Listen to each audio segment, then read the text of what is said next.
What up? What up? Fantasy football hustler back at you. We got a special guest in the house today, the homie Disco. He's repping Big Draft Energy. What up, homie? How's it going, buddy? Thank you for having me on. Yeah, and we got a live best ball draft about to go down. Let's get a roll call. Who's up in here? I know Kidda's in the house right now. What up, Kidda? He's in the draft with us. Derek in the house. Salute. And let's see, Marty in the house, and I posted the link over in Sleeper, so I'm sure some other peeps will be getting in here real quick. And before we get started, Disco, let them know where to find you at and what you got going on with your content. What's up? We are Big Draft Energy on YouTube. You can find us on all socials at Big Draft Energy. Essentially, what we do is predominantly best ball, like big tournament, high stakes streams. So this is a little bit different for us because ADP that we've been doing and working on over there goes right out the window. I'm a rookie at this stuff, and I'm looking forward to popping my cherry over here with you fellas in the 420 crew. So this is exciting. This is fun. I'm looking forward to you sharks absolutely kicking my ass and humbling me. But yeah, I'm amped. I'm amped. Thank you for having me on once again. Well, that's what's cool about best ball. Like at the end, we're going to kind of like grade the drafts and stuff, but it's still all speculation. We still don't know what the hell is going to happen or how it's all going to play out. So that's what's cool about it. Amen. All right. Devo in the house. What up, bro? All right. Magic Man in the house. What up, bro? He's in the league with us. Hollywood Cole in the house. He's in with us. What up? What up? And Marty, he said, I need to hear that field more number one stack reasoning. So we'll do that as we get a little bit into the draft here. When we get, there'll be some time where we just start talking draft philosophy and things like that. So that'll be a perfect time. Absolutely. And Song in the house. Song's drafting with us as well. Let's see. So here's who we got right now. I'm sure we'll get some other peeps showing up here. All right, you got to explain this to me. Okay, so what I use to define the draft order is 100yardrush.com. It's pretty much a 100-yard dash simulator. So I plug in all of our names. That's how it starts. The second part of this is I tell everyone to give me a number between 1 and 69. 69 dudes. We're going to get the soundboard working. I add up all those numbers, and then we divide it by the average, and that's the amount of times that we shuffle the deck. Every time it gets shuffled, we're going to see all of our little avatars and everything start changing places. This is the first part of the randomness of how this all works. Cool. And who's this? Jonesy Juan Kenobi. What up? That's my A1 from day one. What's up, Jonesy? Good to see you here, buddy. There you go. Throw in those numbers, guys. And Marty on cue with the 69. All right, just let me know when to pop my number or how. Yep, you can give me at any time. What up, Daniel Barry? Okay. So between 1 and 69, you said? Yep. All right, we'll go with 6. Okay. All right. So we got 69 for Marty, 42.0 for Kidda. We are almost at 4.2K subscribers on YouTube. We're so close. We're so close. If you're a disco ball, make sure you guys subscribe here. Come on now. There you go. Show some love. Hollywood Cole with the 23. Fire name. Sean in the house. Is that one of your homies? That's one of my guys. Yeah, that's one of my disco balls. John throwing in the 5. There we go. Song with the 55. Oof. Magic Man with the 62. Jeez.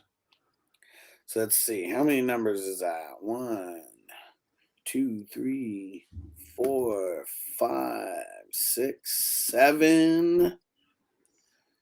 All right, we'll wait like 30 more seconds, see if any other numbers come in. Marty, what up, bro? Canada Marty in the house. Shout out. What's up, Canada? Yeah, we got some Canada. Yeah, we got a few people who are repping Canada. You're in Canada as well, right? Yes, sir. Ottawa, Ontario. There we go. So I think Marty and Emil, I think they're kind of around the Toronto area. Okay, not too far from us. Still in Ontario. All right, here we go. 31 for Derek, 48 for John. So that's 341, and we're dividing that by 9. 37.8. So we're just going to round that up to 38. And Real Deal Prime, what up? Nice. Real Deal's in Canada. Didn't know that. He said, I'm in Canada, East Coast. There we go. Atlantic Canada. Let's get it. Ooh. So what? Nova Scotia, PEI? Where you at, bro? So here we go. Every time I hit the little button here, you see it just moves us and throws us in all different spots along the goal line here. There we go. And so these little guys actually race. Yeah. Yep. Oh, and so there is, and I'll just explain this to you. So there is, I've never figured out what would be the reason for doing this or how we would be able to throw this in there, but you can put in luck values to where it gives, a better chance of winning. But we always skip over that. And then here's the last part of the randomness. We have to put in the minimum yards per rush, max yards per rush, and then minimum seconds and max seconds per rush. So it's all algorithm based, like all these kind of numbers, just add to the randomness. We'll let you do the minimum yards traveled per rush. So you pick a number between 1 and 5. All right, let's go 4. Okay, and then let's see. Let's get some other people. What up, Brandon? Said can't stay for the full stream, but had to hop in for disco. Yeah. What's up, Dorsey? Good to see you, buddy. Let's see. So who's in this one? John, you give me the max seconds per rush. That's a number between 6 and 10. Ricky, you give me the minimum seconds. That's a number 1 through 4. And Song, you give me the max seconds per rush. That's between 5 and 8. Real Deal said currently in Newfoundland. Okay, born in New Brunswick. Nice. Nicest people. I'm telling you, the nicest people in Newfoundland. Nice. And Marty said hot as fuck. Mm-hmm. So let's see. Who was the other one? Song, give me a 7. Let's see. Who did I ask? John, if you're still there, give me the minimum or the max yards. That's 6 through 10, a number in between there. And then Ricky Magic Man, if you are still in here, give me the minimum. Oh, perfect. He threw in the 3. There we go. All right. Brandon said, happy drafting, fellas. Appreciate ya. Appreciate ya. My dog. All right. We just need one more. Let's see. Who else in here? Hollywood. Hollywood, you still in here? Either Hollywood or Kidda. I know you guys were in here. And, there we go. Hollywood. Thanks for stepping up. And, we needed the minimum. Do it again. But it's 1 through 4. Oh, no. Never mind. You're right. That was the max yards. Boom. All right. So here we go. This is where we're going to show up on the line of scrimmage to take off. So find your guy on the list. And here we go. Don't pull your hammy now. It always happens to someone. It never fails. What up, Facebook user? If you're in the fantasy group, it doesn't show your name. There's a link you can click on to get your name to show up.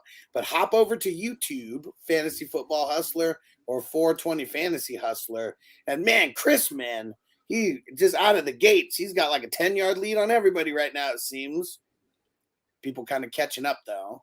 He's on that D-hop diet. Yeah. Getting all that sauce. Let's see. I'm catching up a little bit. SoFlo Skull is right up there. Kid is catching up now as well. Man, I need to pull a hammy. Give me the 112. Let me pull a hammy and give me the 112. Let's go. So you like getting the back-to-back picks? Yeah, I don't like in terms of correlation purposes, you get to address any sort of needs and build around your roster that way. So take best available when everybody else is fading them. It's a pretty nice spot to be. I like it. For sure. Man, Chris is still out in front. It is hella close, though. Oh, God. I'm nipping at the heels. SoFlo Skull is nipping at the heels as well. The entire body has to cross, so both feet have to get across. There goes Chris, man. There goes SoFlo Skull. Net got 3. Song got 4. Kidda got 5. 8th. Crispy got 6. I got 7th. Disco got 8th. Hollywood got 9. John Mack got 10. Delivert got 11. And Magic Man. Uh-oh, there goes Cody in there. He said, let's go. Man, your guy killed it right out of the gates, bro. Right out the gates. All right. We're going to let me set the order. And then we'll actually let me put a little message in there, let everyone know we're starting the draft in 10 minutes, or well, let's say 5 minutes or less. This whole IDP stuff has me a little shook, but like I think we'll pivot. I think we'll adjust. Yeah. Well, one thing that you'll see, because the IDP, I think initially it has people shook because, just not knowing how things are going to go necessarily. But one thing that you're going to love about IDP is the value that you're going to get on a lot of random offensive players, because those IDP players are going to push down like lower types of offensive guys. So that's kind of like, that's the blessing part of it. It is a curse if you don't know too much of it, but the blessing is I guarantee you'll get offensive guys at a huge discount compared to the non-IDP leagues. Well, you might have converted me into an IDP guy, so I'm amped for this. I'm very excited. Super fun. Super fun.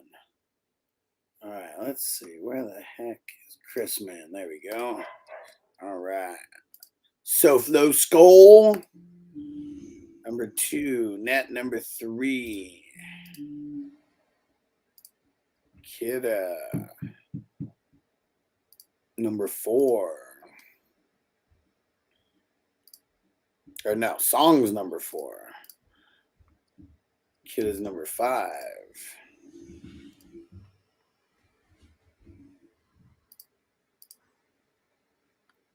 Crispy, number 6.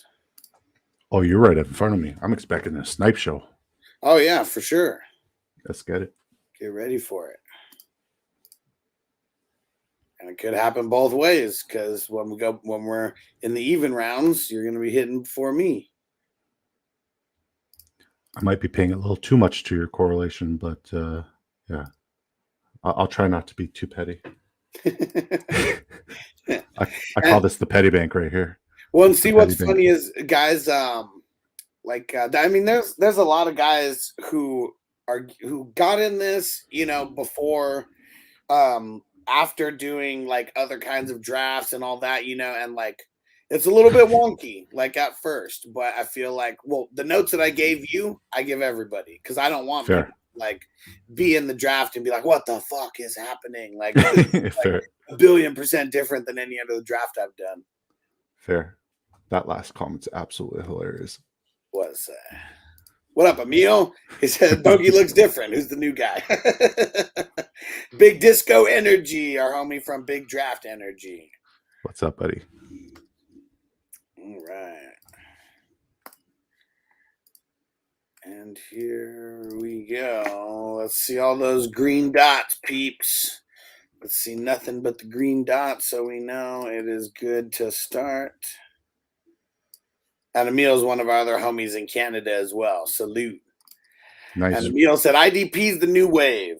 It may not be the way that every single person plays in the future, but I feel like there's always people every year who are trying to find what's the next big thing, what's the next big way that we can like change a setting to make the league a little bit more interesting. When you had IDP in your leagues, there is no accidental champions, like, at all. Like, you will never have it to where one person on a team wins, like you win a championship match because of one player. Like, you legit need a full team.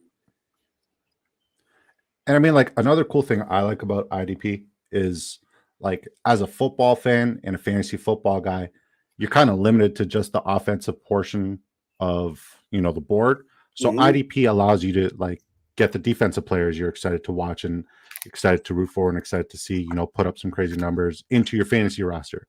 So that way, like, not only offense will disappoint you when you have a shitty week, but now your defensive players will disappoint me as well when I have a shitty week. So yeah, no, it's cool. It's a good way to just be a fan of football all around and fantasy football. So I'm very amped and excited for this. And trust me, I mean, I know we're in the draft right now, but one thing that it never fails to happen is like the offense does shitty, one random week, but your IDP carry you somehow, to a victory. And it can happen, and it's real fun when it happens that way because both sides of the ball matter. All right. Well, the only green dots I don't see are guys who are in here, so I know that they're good to go. So we're gonna kick this off. Okay. Let me zoom in a little bit here. You can see about half the board. And what time do we got? Here we go. Let's kick off the draft.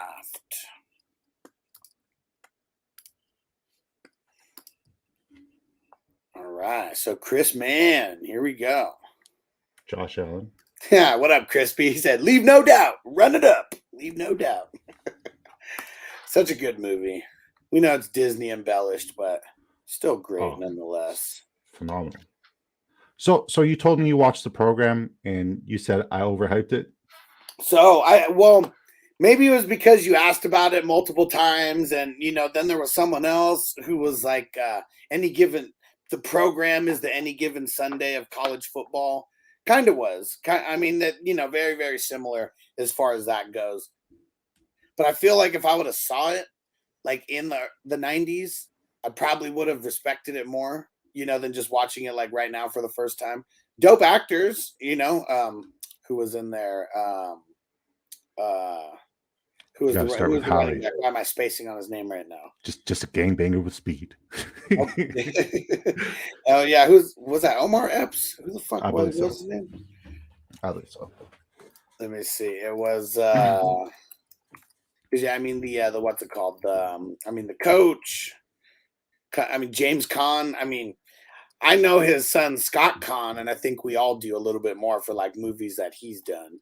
But yeah, it was Omar Epps. Halle Berry was in there as well. Mm-hmm. Christy Swanson looks funny as hell because she doesn't have blonde hair. So like the first time I saw her, I was like, whoa, that's Christy Swanson, huh? I think this was like a year or two before she did Buffy the Vampire Slayer. So if you had to pick one of them as your last overall pick in terms of an IDP, who would it be? Would it be Alvin Mack or Latimer? Alvin Mack. Dude, that guy's a beast. Like, I can't like fault him for the injury, that happened. So of course, he was just, what was the second dude's name? What was the other guy's name?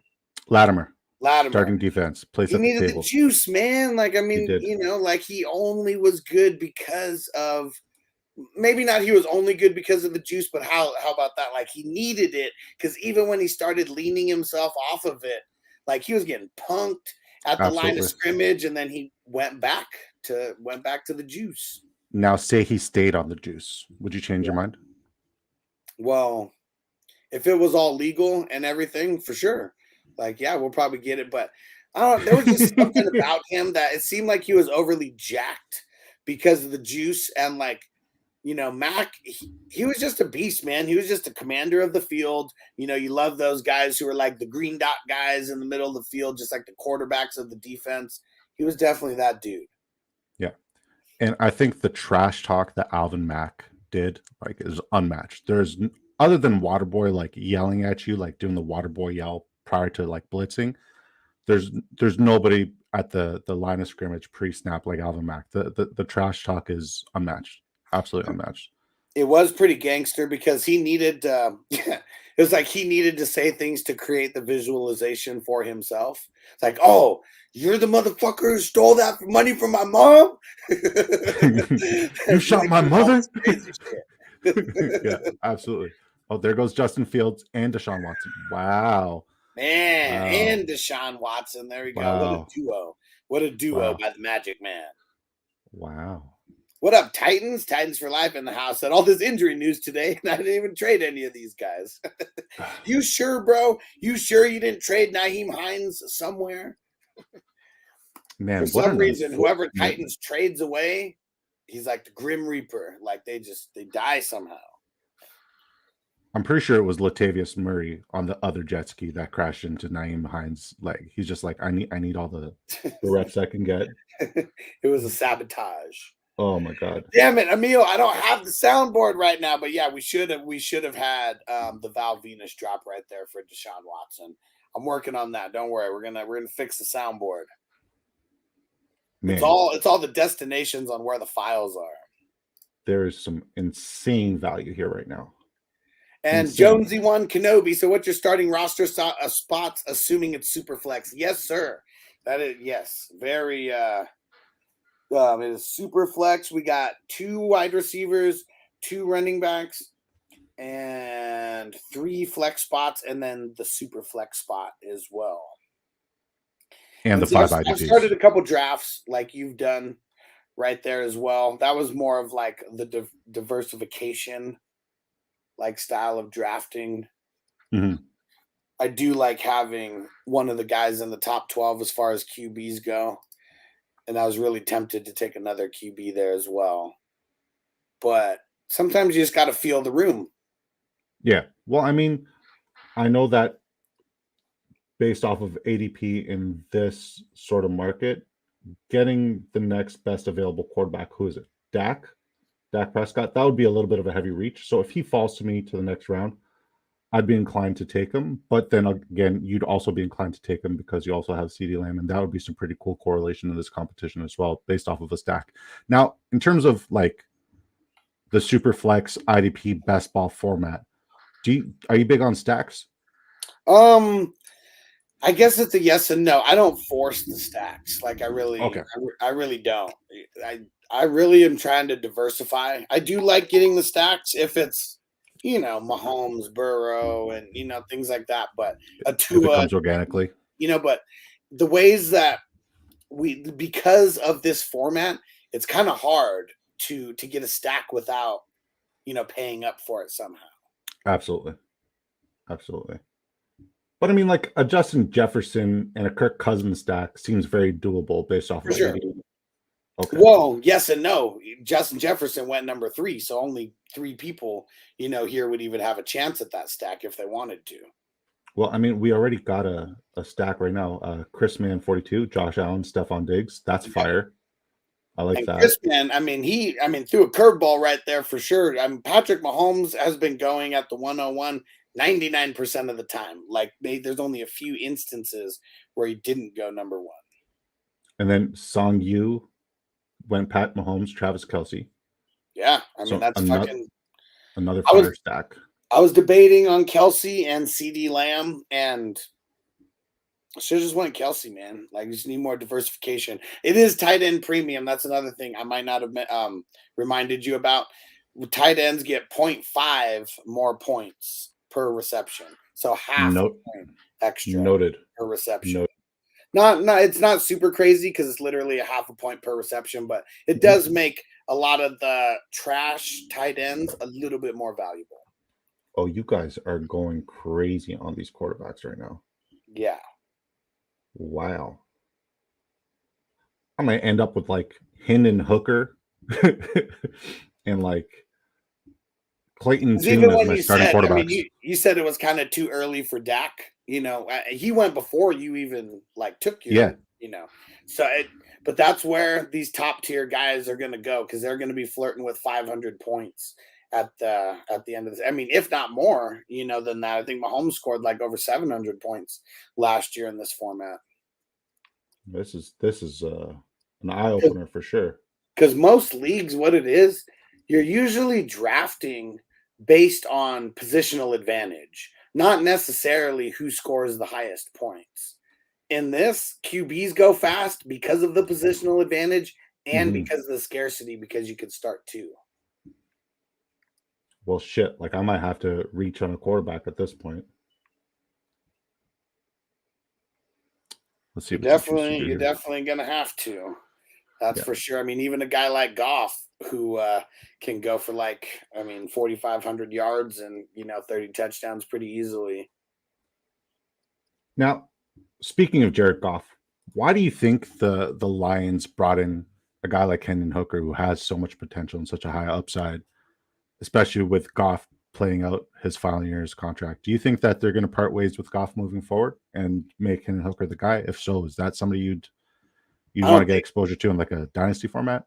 I mean, guys like that, him and even Levis, I mean, I'm not too excited about those guys. Like, they're kind of a little bit overhyped. I know Hooker probably would have went higher if he didn't have the injury, in college. But if you're not like a top, let's say 20 pick at the QB position, I feel like you're almost going to get treated like a project. Like, we don't know how good Hendon Hooker is going to be. Like, he's going to have to show something this year. If they're not going to extend Goff, like, it's going to be one of those things where, like, Goff gets replaced by him or something towards the end of the season. If they're not, clear cut, contenders for the playoffs, they should be. But yeah, I'm not the biggest fan of Hooker. I think Goff has outperformed every expectation that the Lions have had for him. I don't disagree with you at all there. Goff has been absolutely insane. And their defense sucks. I mean, it doesn't like legit suck. Like, I mean, they're pretty solid, but they can't like rest the QB. So teams just run on them like crazy. They did things like bring over Chauncey Gardner-Johnson or CJ Gardner-Johnson, whatever you guys He's hurt. And he got hurt today. They said it might not be season ending, but still, like they can't have pieces like him going down because he was brought over there because of the injuries that they have in the secondary already.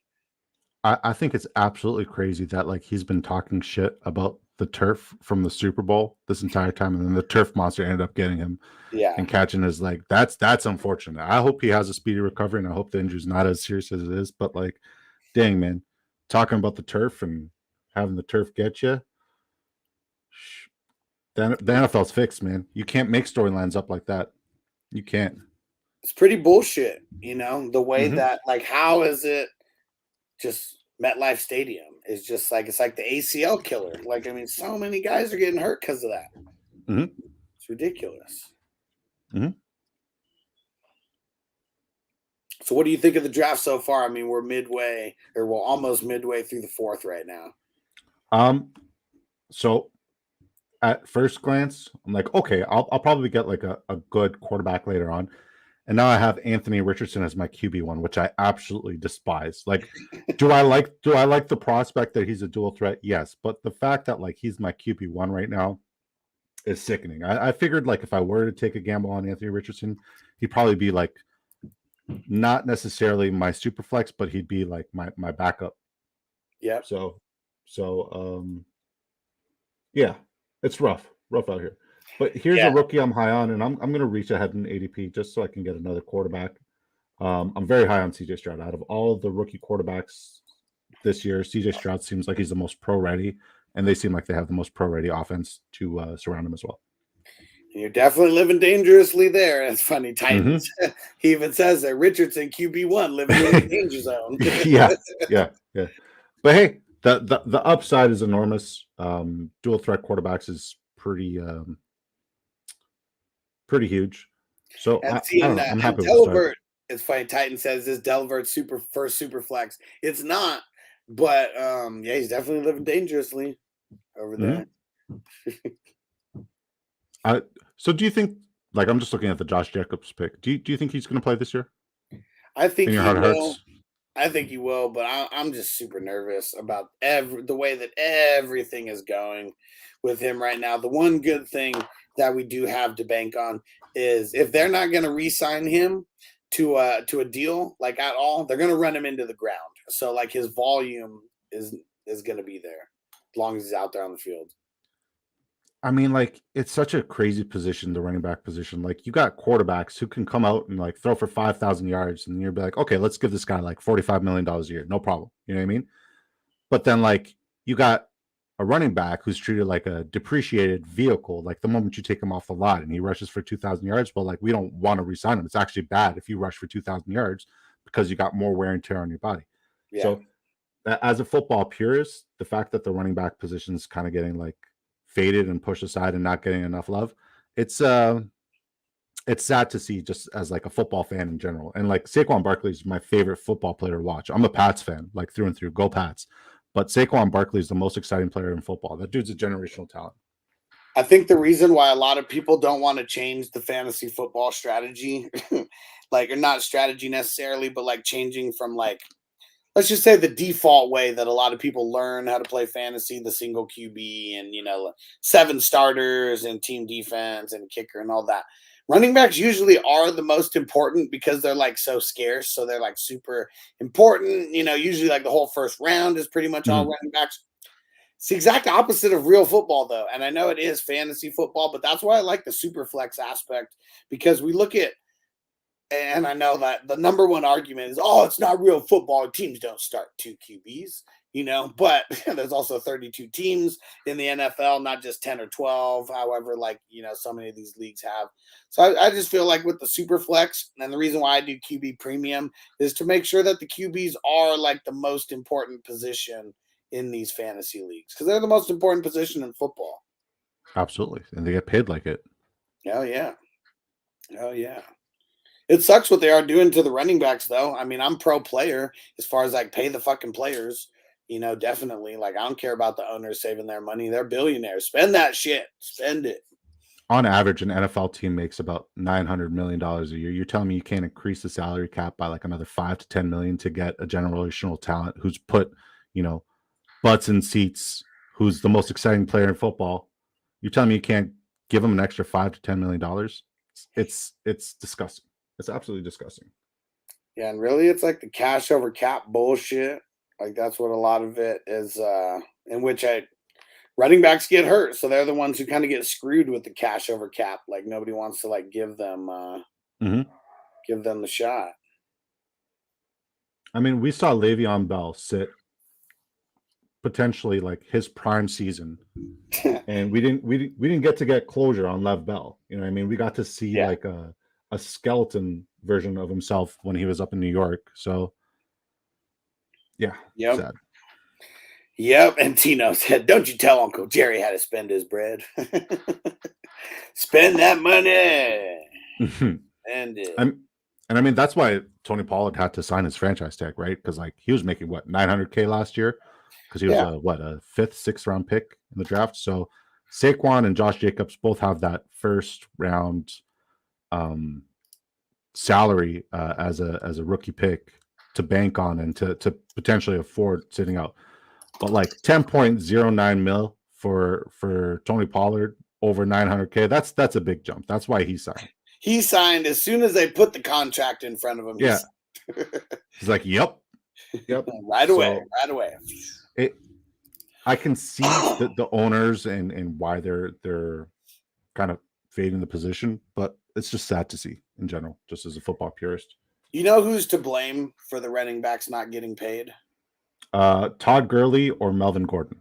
Those guys for sure. But it's really guys like Isaiah Pacheco. Guys who are 7th round draft picks who end up hitting so hard and, making guys like Clyde Edwards-Helaire just look like the most trash draft picks like ever. That's really what it is. It's like, I feel like just like a QB, teams can't go for just best QB available. Like, the QB has to be able to like fit in your system, or like, what the hell's the point of getting them? And I feel like there's not a lot of that when it comes to like drafting for the running backs. I don't think a lot of coaches, coaches, GMs, whatever, are saying like, I need this guy because he specifically fits in our system and we're going to specifically do this with him. No, I think you're spot on there. Just especially with like every team going to like the dual RB backfield, where you have not necessarily like a starter and a handcuff, but you have like a 1A and 1B kind of guy where you just go with a hot hand. It's easier to get. But I think what like this sets the precedent for is like, if you have like a super elite athlete, usually the best athletes on the football field are the running backs, right? So if you have a super elite running back, who wants to move forward with his college career, he's going to see what's going on with the whole contract situation, because we know guys like DeAndre Swift, Jonathan Taylor, AJ Dillon, they all got to renegotiate their contracts next year, right? Yeah. So if they see that this position keeps getting no love, as it progresses, they're going to be less inclined to want to play the position of running back. So the running back position may very well be dead if we can't see the market get reset. Anybody who's like thinking that their kid is going to go pro, or like, any kids who are like thinking that they want to go pro and like all this bullshit, why would you want to be a running back? They take the most Absolutely. damage and get paid the least amount of money. Absolutely. And the NFL stands for not for long, and it's even shorter for the running back position. Yeah, that's what Bogey said right there. Running backs come and go. For gone with the wind, man, for sure. But they're so fun to watch when it's done right. Yeah. When it's done right, it's a thing of beauty, man. Yeah, we're just the days of the workhorse back are just gone. Yeah. Like most teams, we've just seen, like, I mean, most guys can't really handle. It doesn't even matter if you're Derrick Henry or whatever. A lot of guys just can't handle these 300 attempts or whatever. Like, that's why Ricky Williams still has the record for most rushing attempts in back-to-back seasons, because no one's trying to go for close to 800 rushes in 2 years. Like, it's not going to happen. So you guys have had Ricky Williams on the show? Yeah, he's his company Heisman. They're one of the sponsors of the show, and this year they said they wanted to like help out a little bit more with like the marketing and stuff. So Ricky's been coming on like once a month. How cool of a guy is he? I'm fucking awesome, man. It's fucking big fan. Awesome. All right, that's cool.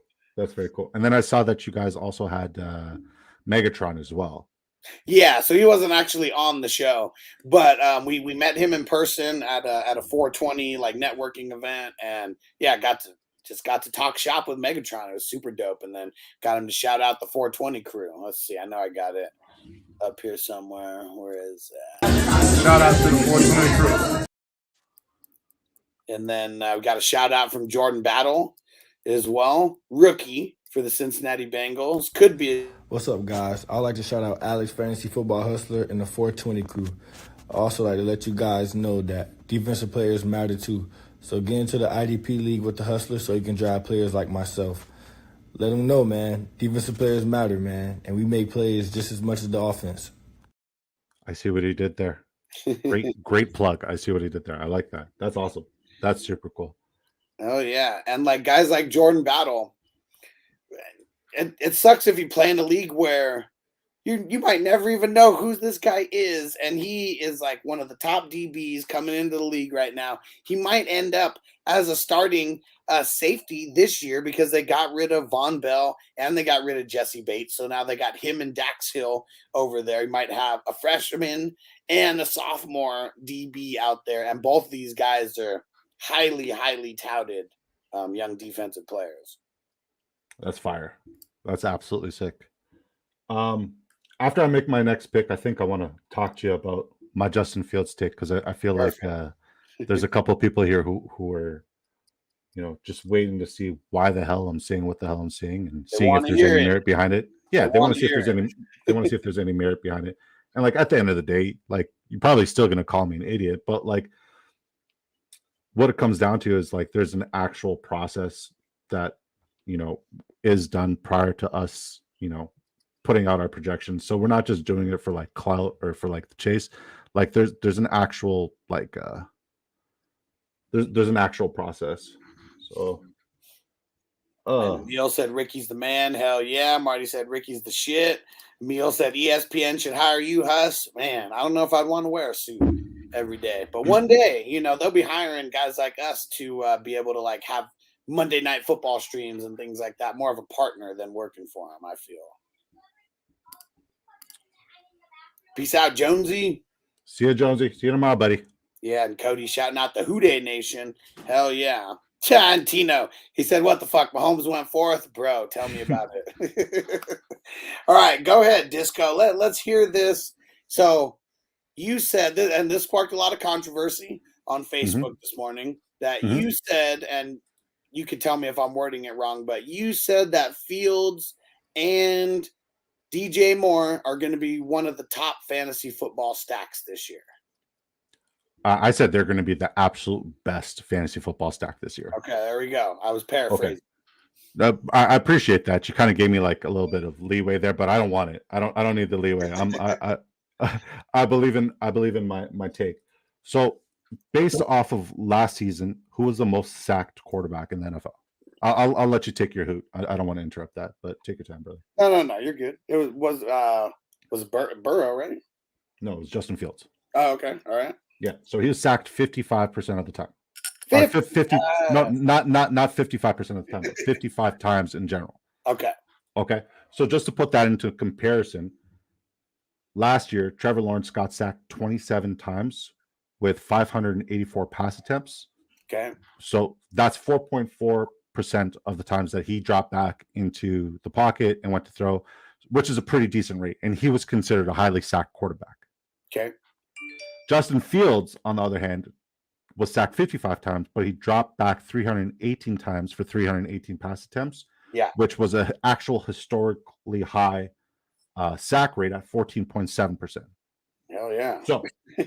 So anybody with, and he had a significantly less amount of pass attempts due to that, right? Anybody with common sense knows that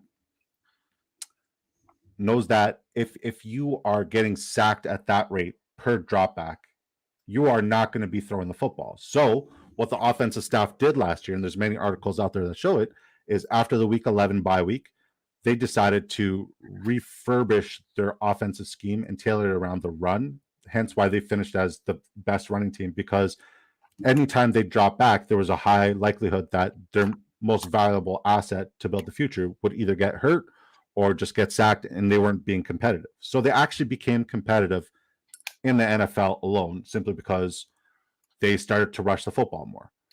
Now, in terms of the offseason this year, they've taken huge steps to not only address the blocking issue, because they actually had 3 players on their offensive line last year. So the center and the right guard and the right tackle, they were both top 10 in terms of PFF pass protector rating. It was the left side that allowed the bottom 5% in terms of most sacks and hits, and they've been replaced this offseason with guys like Nate Davis, who was the starting left guard in Tennessee for the last couple of years, and he only protected Ryan Tannehill and Derrick Henry. And then they also brought in a huge. You're on the clock, not to mess up your flow, but you're on the clock. Oh, my bad. They also brought in a huge offensive tackle as well. Jesus Christ, it's just Superflexes or IDPs right now. All right, I'm gonna reach on this guy. I know you guys probably don't like him, but I do. I'm very high on him. Just simply on a ceiling play and an explosive play. I think the spike weeks that he's going to have are going to be absolutely ridiculous, and I'm here for it. So yeah, they also brought in an offensive tackle, and nobody likes to talk about offensive line, but like that's what we analyze. We break down everything that's gone on in the offseason and see like how it can change the potential output for moving forward. So what's the name of the left tackle that they drafted? It is, I have it here somewhere. Darnell Wright from Tennessee, from the University of Tennessee. Dude's a road grader. They compare him to like Jason Peters. Pretty much like his strength is like he'll win a one-on-one block. If he puts his hand on you, you're done.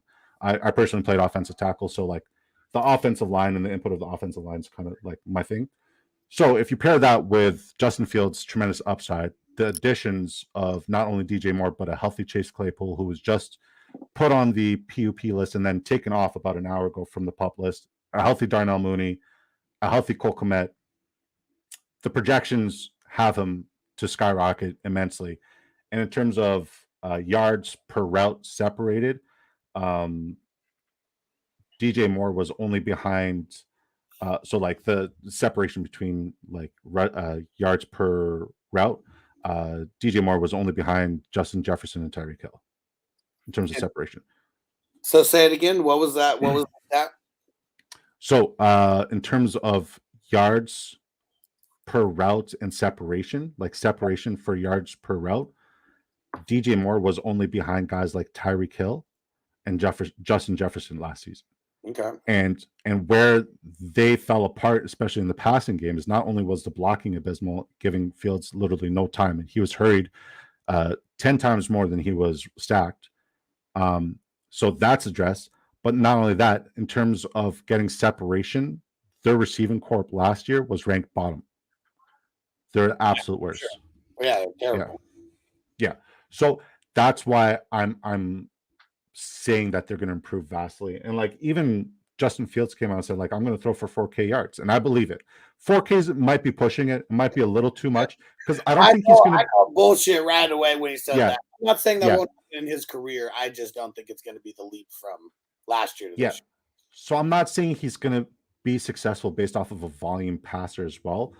But if you look at the statistics last year alone, Justin Fields was top 7 in completions for 40 yards or more. He was top 10 in completions for 50 yards or more. Tua is number 1 in both of those, which is absolutely extraordinary, and people are still giving Tua a fade. So the fact that he has that deep ball threat, and if you run to set up the pass, which they still have an extraordinary run game, they're going to get more one-on-one coverage on the outside with guys like Claypool, with guys like DJ Moore, with guys like Darnell Mooney, and he's going to be able to bomb it down there, just like we saw last year with Jalen Hurts and his receiving duo.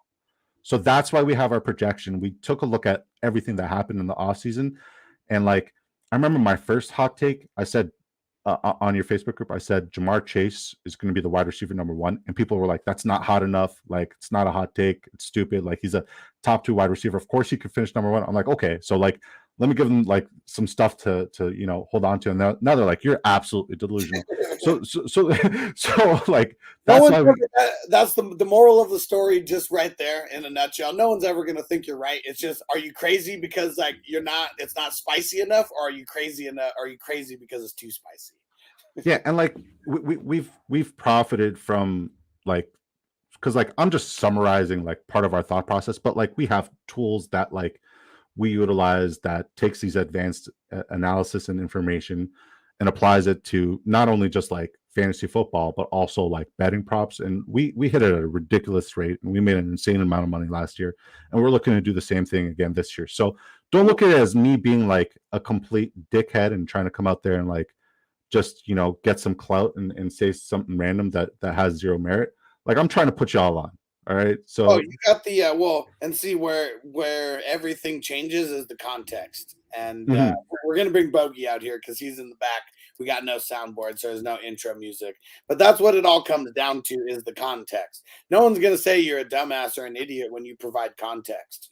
So in the Facebook group, when you literally just have one sentence, I mean, without the context, that's how a lot of idiots are gonna respond. I mean, my thing is like when you say things like you're trying to put us on, like, who's not on Justin Fields and DJ Moore? You know what I mean? And then like my argument is like that I would argue it's all subjective. Best is a subjective word. Best stat though is like I would view it like I don't think it's the best because you got to pay up for that shit. You know what I mean? Like. Well, here's why I feel like that. Why and then DJ Moore is like, what's the most touchdowns he's ever had in a career? 4, like, you know what I mean? Now but then discuss the equate. Then if you want him to throw the ball more, it's going to take away from his rushing, and at the same time, you need his rushing to make him who he is in fantasy because he ain't finna throw close to 4,000. You know what I mean? Like, it's like you can't have it all. You know what I mean? Like, and then I mean, I understand. I do the same thing. I'll find advanced metrics to make my argument, but. I'm assuming that this take. It's a very rudimentary, like hot takey type of thing, like clout chasey thing. Even though like that's not the intention, it definitely is going to be viewed like that. You know what I mean? Chris, you stop sniping me. I thought I was going to get Brian Robinson there. You took him right in front of me. But I think, and seeing the context matters. I'm assuming that this take is based on QBs getting 4 points per passing touchdown. Yeah, and a single QB. I guess I gotta.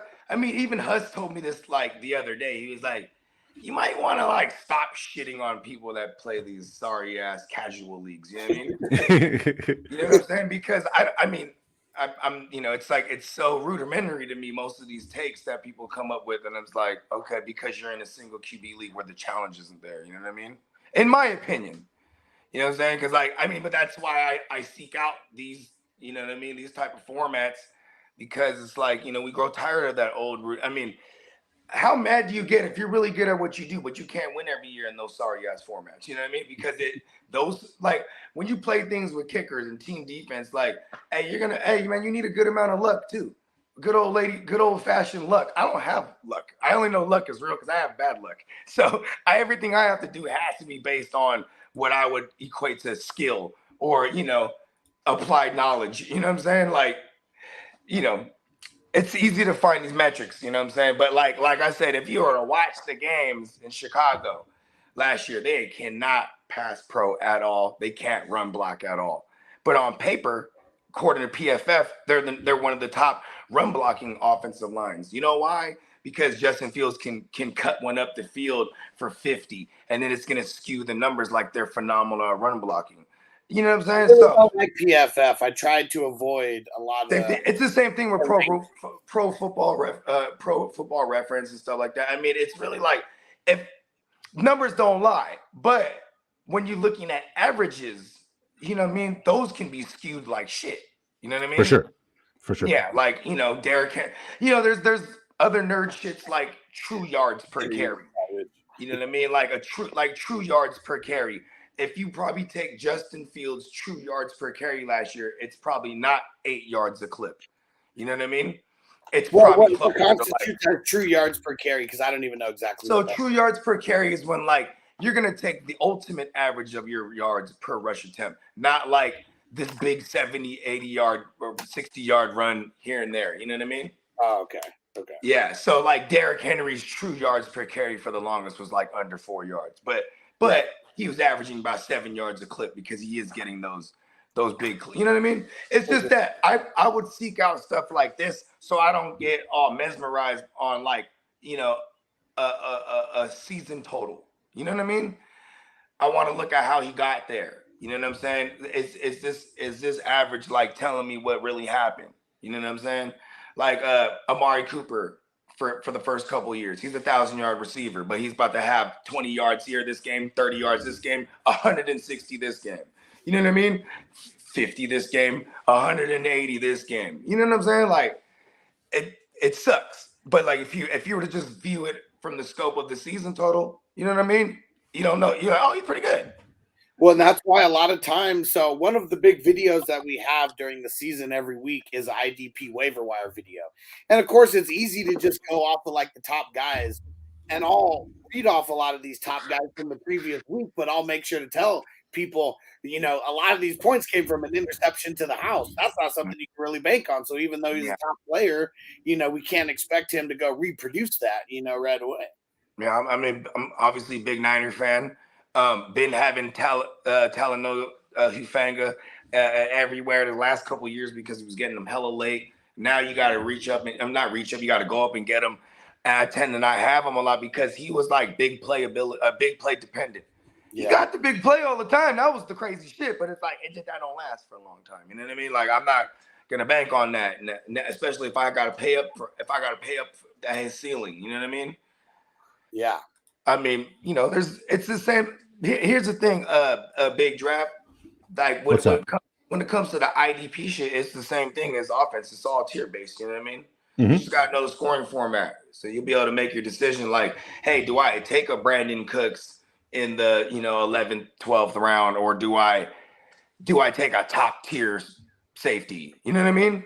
Because that safety is probably going to put up more points on a week to week basis. You know what I'm saying? I hear you. Yeah, this IDP stuff is a completely different animal from what I'm accustomed to, and kind of like what I was like posting about it in terms of like the community that you guys have on Facebook. I was more so expecting that there would be like more best ball like tournament people like myself, not necessarily correlating it to the fact that like it's an IDP Superflex. It's like a lot of underdog. There's a lot of underdog for sure people out there, and like what I mean. That group, one thing you gotta remember, it is more casuals than any more. Like it's guru. It's experts, beginners, and gurus, and they're experts, gurus, and beginners. The beginners overshadow any kind of guru and expert in there for sure. It's like gotta be like 3,000 to 1 or like something. I mean, there's 90,000 people in there. but you guys got like a religious following when it comes to this like Superflex IDP stuff, and like it's really cool. It's like eye opening. It's like completely different from what I'm used to and what I'm accustomed to.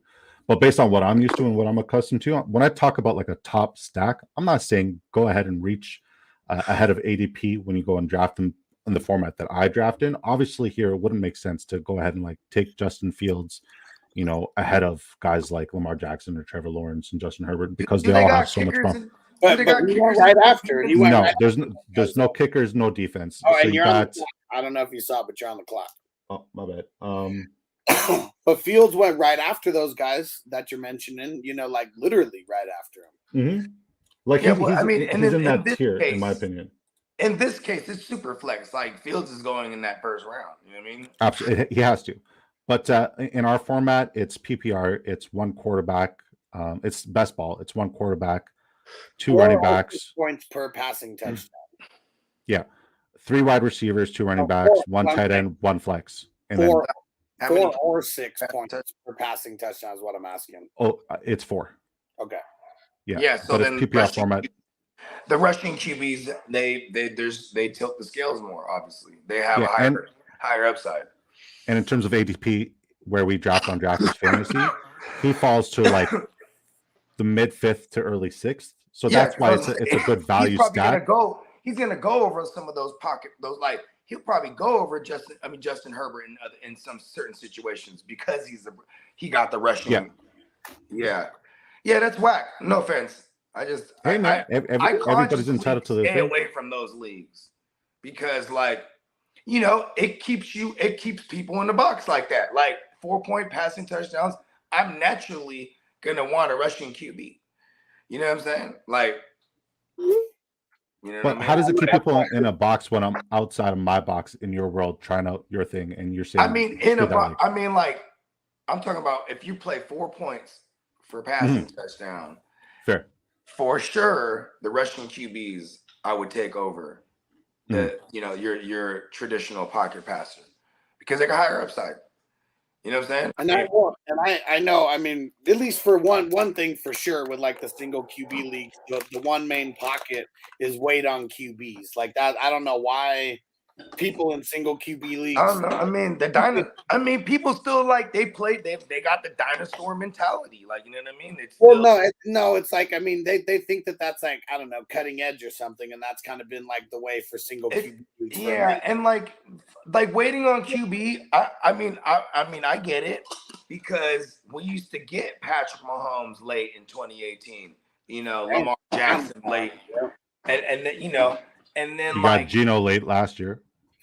He was free probably last year. He was free last year. You know, I mean, Geno barely became a starter like week 1, like right before week 1, right? You know probably a waiver wire pickup for sure. I'm pretty sure last year Pete Carroll said they were going to go with it. Yeah, I'm just looking at a quarterback. It's pretty shitty right now. All right, I'll take Trey Lance. I hope for your 49ers that Trey Lance starts. I mean, I don't know. I hope for your best ball team he does, because man, me too. Maybe you got CJ Stroud will start. Yeah. Out of the 3 QBs you guys. Yeah. Richardson, I don't see him not like. I don't see him not playing this year, but I don't see him starting the year. I don't see Minshew playing more than 4 games. Like that's like what's their schedule? I don't even think. What's their schedule? If they're going 4-0, he's keeping that job until it goes all bad. So wait, you guys projecting Minshew to take the starting job in this competition? Just initially. Yeah. Okay. Week 1. You know what I mean? He's familiar with the coaching stuff. Yeah. Yeah, I mean they brought him over for that reason. You got to show this kid who is like the new Trey Lance. That's like the best comparison I got is Richardson, because I mean almost like little to no experience coming out of college. Complete project. You know what I mean? Mm-hmm. So yeah, it's kind of. I mean, so they got the. I mean, they got. Unless they're like, yo, let's secure a top pick for sure, and put this shitty kid out there, right? And it's like, you know, because if it doesn't work out, what are you gonna try to get Caleb maybe, or are you gonna maybe do a Marvin? What is it? Is that Marvin Harrison Jr., right? Isn't he in this draft coming up? Yeah. So they got the Jags, the Texans, the Ravens, and the Rams right out the gate. Oh man, I think maybe they beat the Rams. Maybe. Even then, I think the Texans can beat I think them. the Texans whoop on them. So Yeah, they're in Houston as well. So I think they whoop on them week 2. The Texans did improve drastically in the defensive side of the field. So yeah, I have high expectations for the Texans. As Okay, well. when you say drastically, like how? So last year the Texans were dead last when it came to their rush defense. They addressed that they've by been like that bringing for in the last 2 years. So they addressed that by one bringing in D'Amico Ryans in his historically tough and stout defensive scheme built around stopping the run. They also added 2 inside linebackers at Denzel Perryman and Corey Littleton, who both really suck in coverage, but when it comes to being run stoppers, they're absolutely phenomenal. I really like Corey Littleton will be a third stringer. He'll be with the rotation. He'll be a rotational guy. In the 34, who do you think is going to play the jack position instead of Corey Littleton? I'm just curious. Do you think it's going to be, who is it, Kirksey? No, it's got to be somebody else. Is it Kirksey? Kirksey's the middle. Kirksey's the MLB, or the he's the he seems more like a Sam. He has the MLB right now. He's the middle linebacker. Yeah. He seems more like a Sam or a Will. I didn't hear what position did you say? He said a jack. He's like, I don't even know what the fuck he's talking about. So in the 34 defense, there's a Mac. In a 34 defense, there's a Mac and a jack linebacker. Those are the 2 who play the middle and the edge rush. Yeah. The 2 inside backers. It's more than likely going to be Christian Harris. Just say inside linebacker. Well, I mean, Christian Harris. I mean, yeah, it's Christian Harris. You're saying as the other one. I'm saying Kirksey is going to be the if it's going to be like my Niners, like you said, D'Amico Ryans, then it's going to be Christian Harris playing the wheel, which is the Dre Greenlaw role, and then the Fred Warner role right now as it stands is Christian Kirksey, but they got a kid behind him. Eventually, this kid Henry Tuatotu, you know, from Bama? No, he's not from Bama. Is he? Actually, yeah. He's from Bama. Yeah. This kid's nasty. So, I mean, they're gonna turn. This is what they're gonna do for real. Is like I think they're only like a year away from being like a top 15 unit. You know what I mean? I don't disagree. I don't disagree at all. I bet they turn in a top 15 performance this year. This year, I'm not. I agree. You know, I gotta undershoot it. I still feel like fuck you, buddy. Damn it, and Kobe Dean. In terms of Will Anderson, do you think he's going to be what they need him to be? I think he might fall a little bit short of expectations, but I think he only falls short because I think that offense is going to be kind of whack. Like, I don't think they're going to be putting too much points up. There'll probably be a lot more games they're playing from behind more often than not. That's going to make you abandon the pass rush. You kind of need to be winning games to have a pass rush. You know what I mean? Well, who is it on the opposite side of him? Is it Jerry Hughes? Yeah. And so I think he's going to be pretty much like very similar to what yeah, he's still there. His 40-year-old ass. Oh, they got rid of Rasheem Green. That's who it was. Huh? Yeah, I think that he's going to throw down, kind of similar to what Aiden Hutchinson did, where there'll be certain games where he may dominate, but there's going to be so many games that it's going to be like a learning curve for him. He'll be very, very good for NFL. He's not going to be that amazing for fantasy by any means. I want to know, like, who's your favorite rookie on offense and who's your favorite rookie on defense, if you guys are cool with putting that out there. Who do you guys like the most in terms of IDP, and who do you guys like most as your rookie in general on offense? For defense, it's Jordan Battle, because he's the one that I feel out of everybody is going to be playing like week 1 and just like a week 1 starter moving on. Jack Campbell was my favorite until they start saying that he's going to be a rotational guy. Until they pretty much said he's going to be a rotational guy, he was my favorite. But I don't like him being a part of the rotation as far as like being my top guy. Sure. I mean, shit. I like Drew Sanders. You know what I mean? Same thing. I like Jack Campbell. Like, this is like dynasty shit. You know what I'm saying? Then I like Jair Brown for my Niners. I mean, he just got an opportunity. You know what I mean? Same thing like with Jordan Battle, where like this kid could actually start week 1. You know what I mean? Because there's, we have a vacancy at that position. You know what I'm saying? Outside of Hufanga and like, and then yeah, man, fucking these rookies are kind of whack, bro. I ain't gonna lie.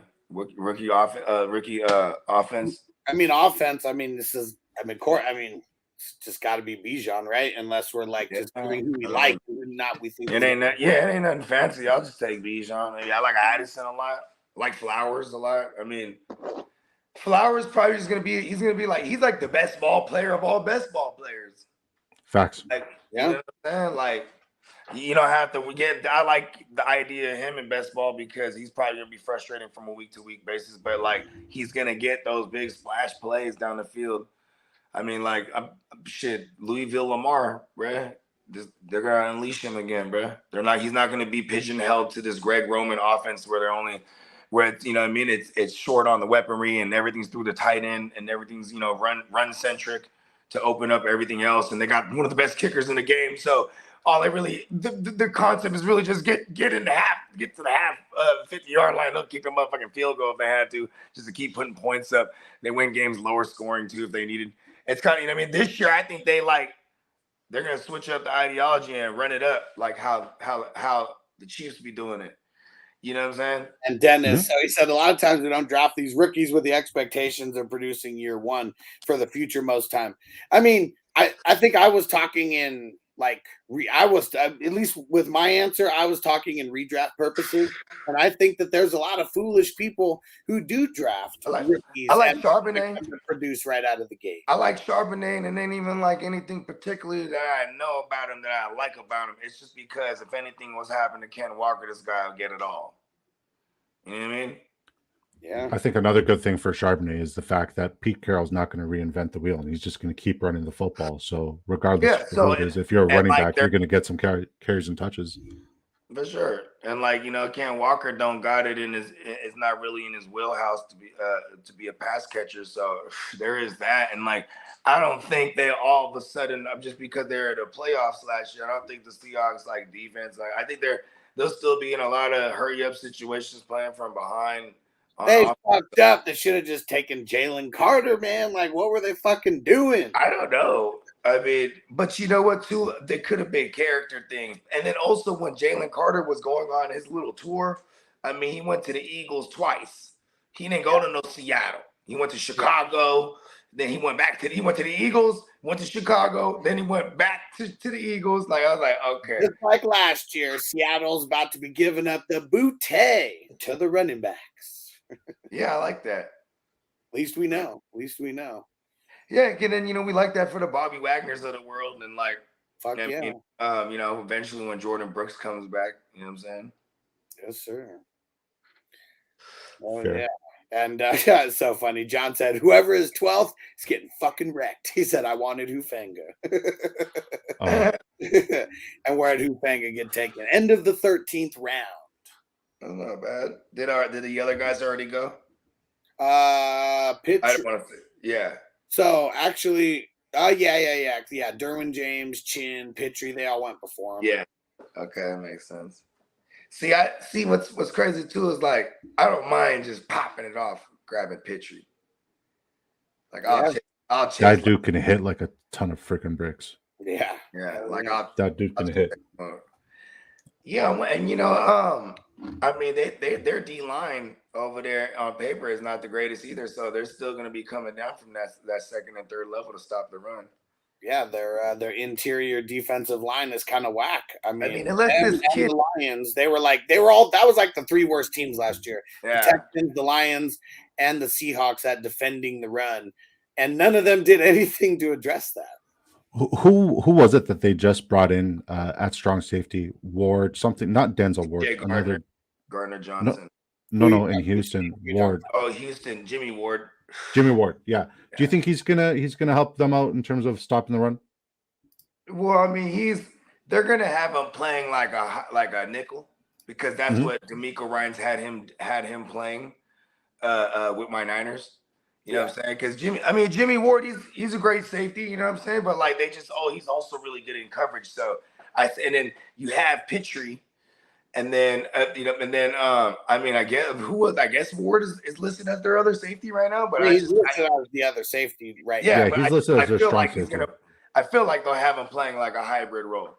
You know what I mean? Brought him in because he knows the system. And he's a veteran. That's a great locker room guy to have around. Like, and I love Jimmy, bro. Jimmy, he pause.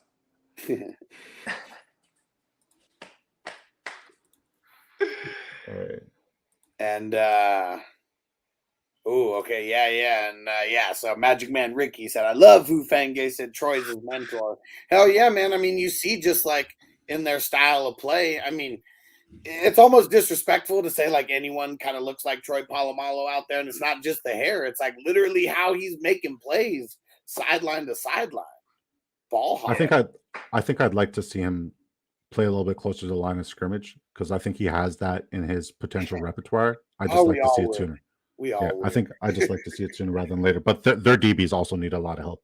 Yeah. In San Fran, they were atrocious last year. Yeah, that's why. If you could actually, like, if they could allow him to rush the passer, like, because they could depend on the cornerbacks more, he'd be fucking nasty. And and it's not like we haven't used him in that fashion before. Right. And you got to remember, this is only going to be year 3. You know what I'm saying? So, but also too, I mean, that's why I was talking about that kid Brown. Like, I hope he's good, man, because we actually fucking need him. You know Did you guys do anything at the cornerback position this offseason?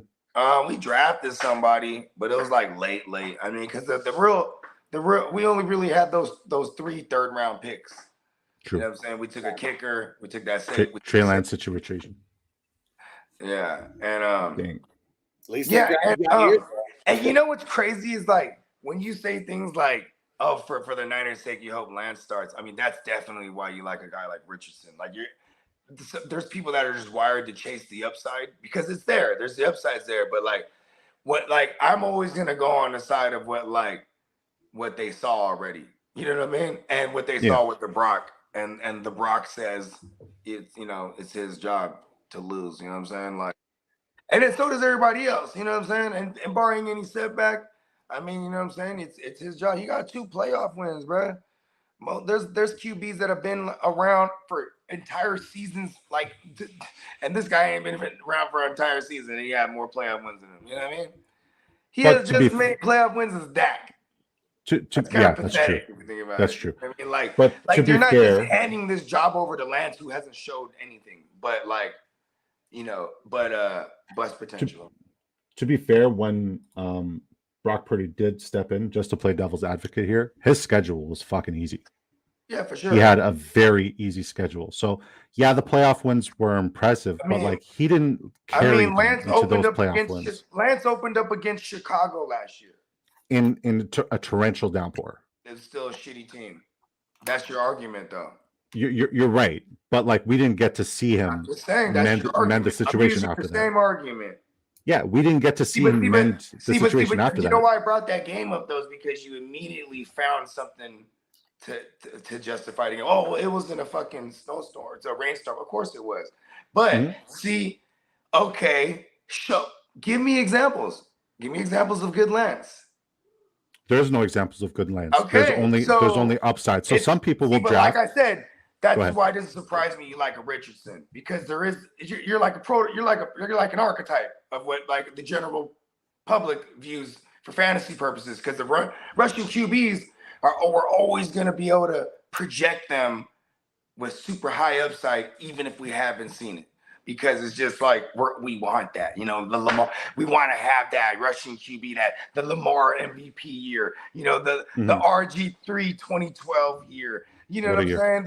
The Cam Newton 2015 year. You know what I mean? Everybody is chasing that. So but see, me being a Niner fan, Lance is the one that really showed me, you know what I mean? Okay, yeah, you can have all the upside, but listen, if you're not winning and they're winning in spite of you, you're never, you know what I'm saying? You're not going to get this chance. It's like you said earlier, it's not for long league. You know what I mean?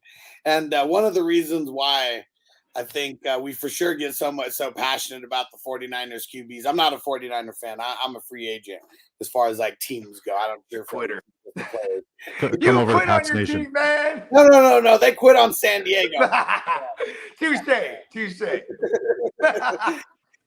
But so there's been I don't know how active you are on Twitter, but for some reason, I've found these guys on Twitter who are the ultimate Lance truthers. Lance truthers and like, oh, if one more person, like there's this one stupid ass fucking kid on there who's like, if one more person says that Lance like is not good, like I'm gonna lose my shit. We haven't seen him yet, I have content where I was before the draft, I had us trading up to draft Trey Lance. And when that shit happened, I thought I was a fucking genius. And I loved it. Because this is what I wanted. I was like, imagine getting a high upside QB, and he's going high in the draft, but he's ending up with a contender. Yeah. I was like, this is easy, this cake right here, and it just never panned out because of injury.